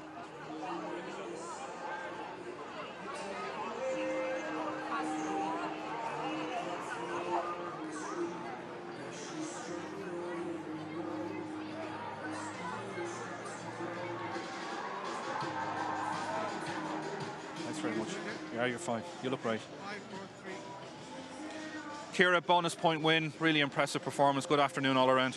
Yeah, look, bonus point win at home is always a dream to get. Really proud of the girls in that performance. Conditions weren't ideal, but we just stuck to our process. We dug down, dug deep, and went through our phase that we know we were able to do. It was a great team, collective performance. Everyone from 1 to 26 had a massive part this week for that prep, for that build-up. You could see it out there today. It was a really nice win. 17-5 at half-time, and then the ideal start to the second half. How important was it to get that foundation in the game with Storm Ciara landing in? Yeah, look, it was important that we just go through the phases. We know our process. We not to start going one-off runners. That kind of caught us a bit last week. Just sticking to what we know, and the big thing for us mentally is getting that switch on after half-time. And it was great for us to get that and to put that pressure on to show that we are able to play, we can play, and it's going to put great confidence into camp. Victories aside, how much confidence and how much satisfaction do you take from the progression we've seen in the squad from November through to the Six Nations? Yeah, completely. You can see it. I think what really stuck out to me there in November, our scrum, they got that and they got it against us, whereas here we got a penalty try out of it. So I think that for me shows the full cycle, that we are progressing, we are looking to build, we are looking to grow, and you can see a great team collective there. Everyone's buying in, everyone's working really hard.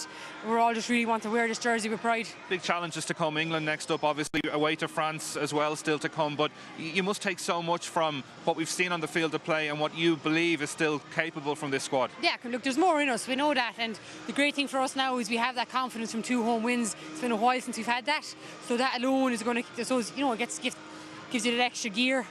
So now we've next week as a camp week, we've a lot of detail to go through and to fine tune, but no, it's really putting us in a good steed for going forward. Congratulations. Thanks, Damien. Thank you very much.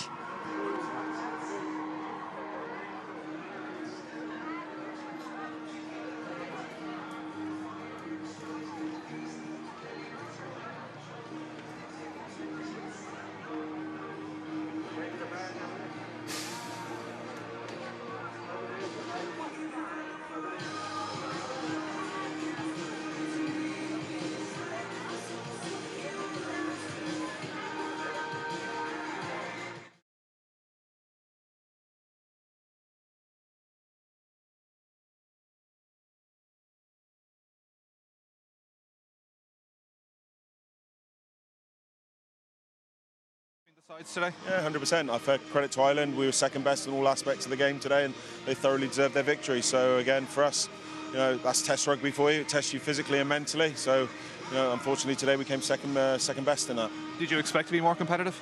You know, you always go into a game expecting to do well, but unfortunately today, credit to Ireland, they really tested us and we just didn't have the answers. Is that a frustration compared to what you've seen from training and maybe haven't delivered on the field of play?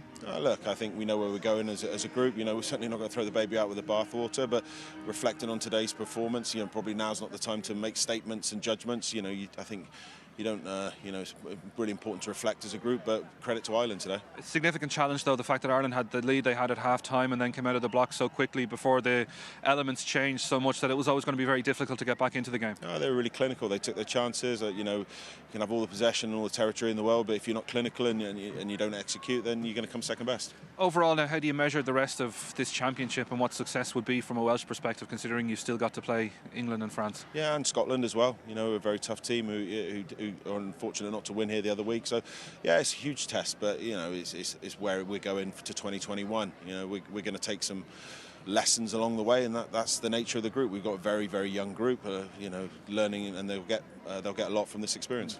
I know there's a lot of focus on players that aren't involved and elements around the coaching staff. Is all of that an unnecessary distraction that brings pressure onto young shoulders? I just think with the group, you know, we know where we're going with 2021, and you know, it's about Ireland today. They create the pressure, and you know, as a group, we just got to reflect on it. Appreciate your time. No problem. Thank you. Thank you very much. No worries.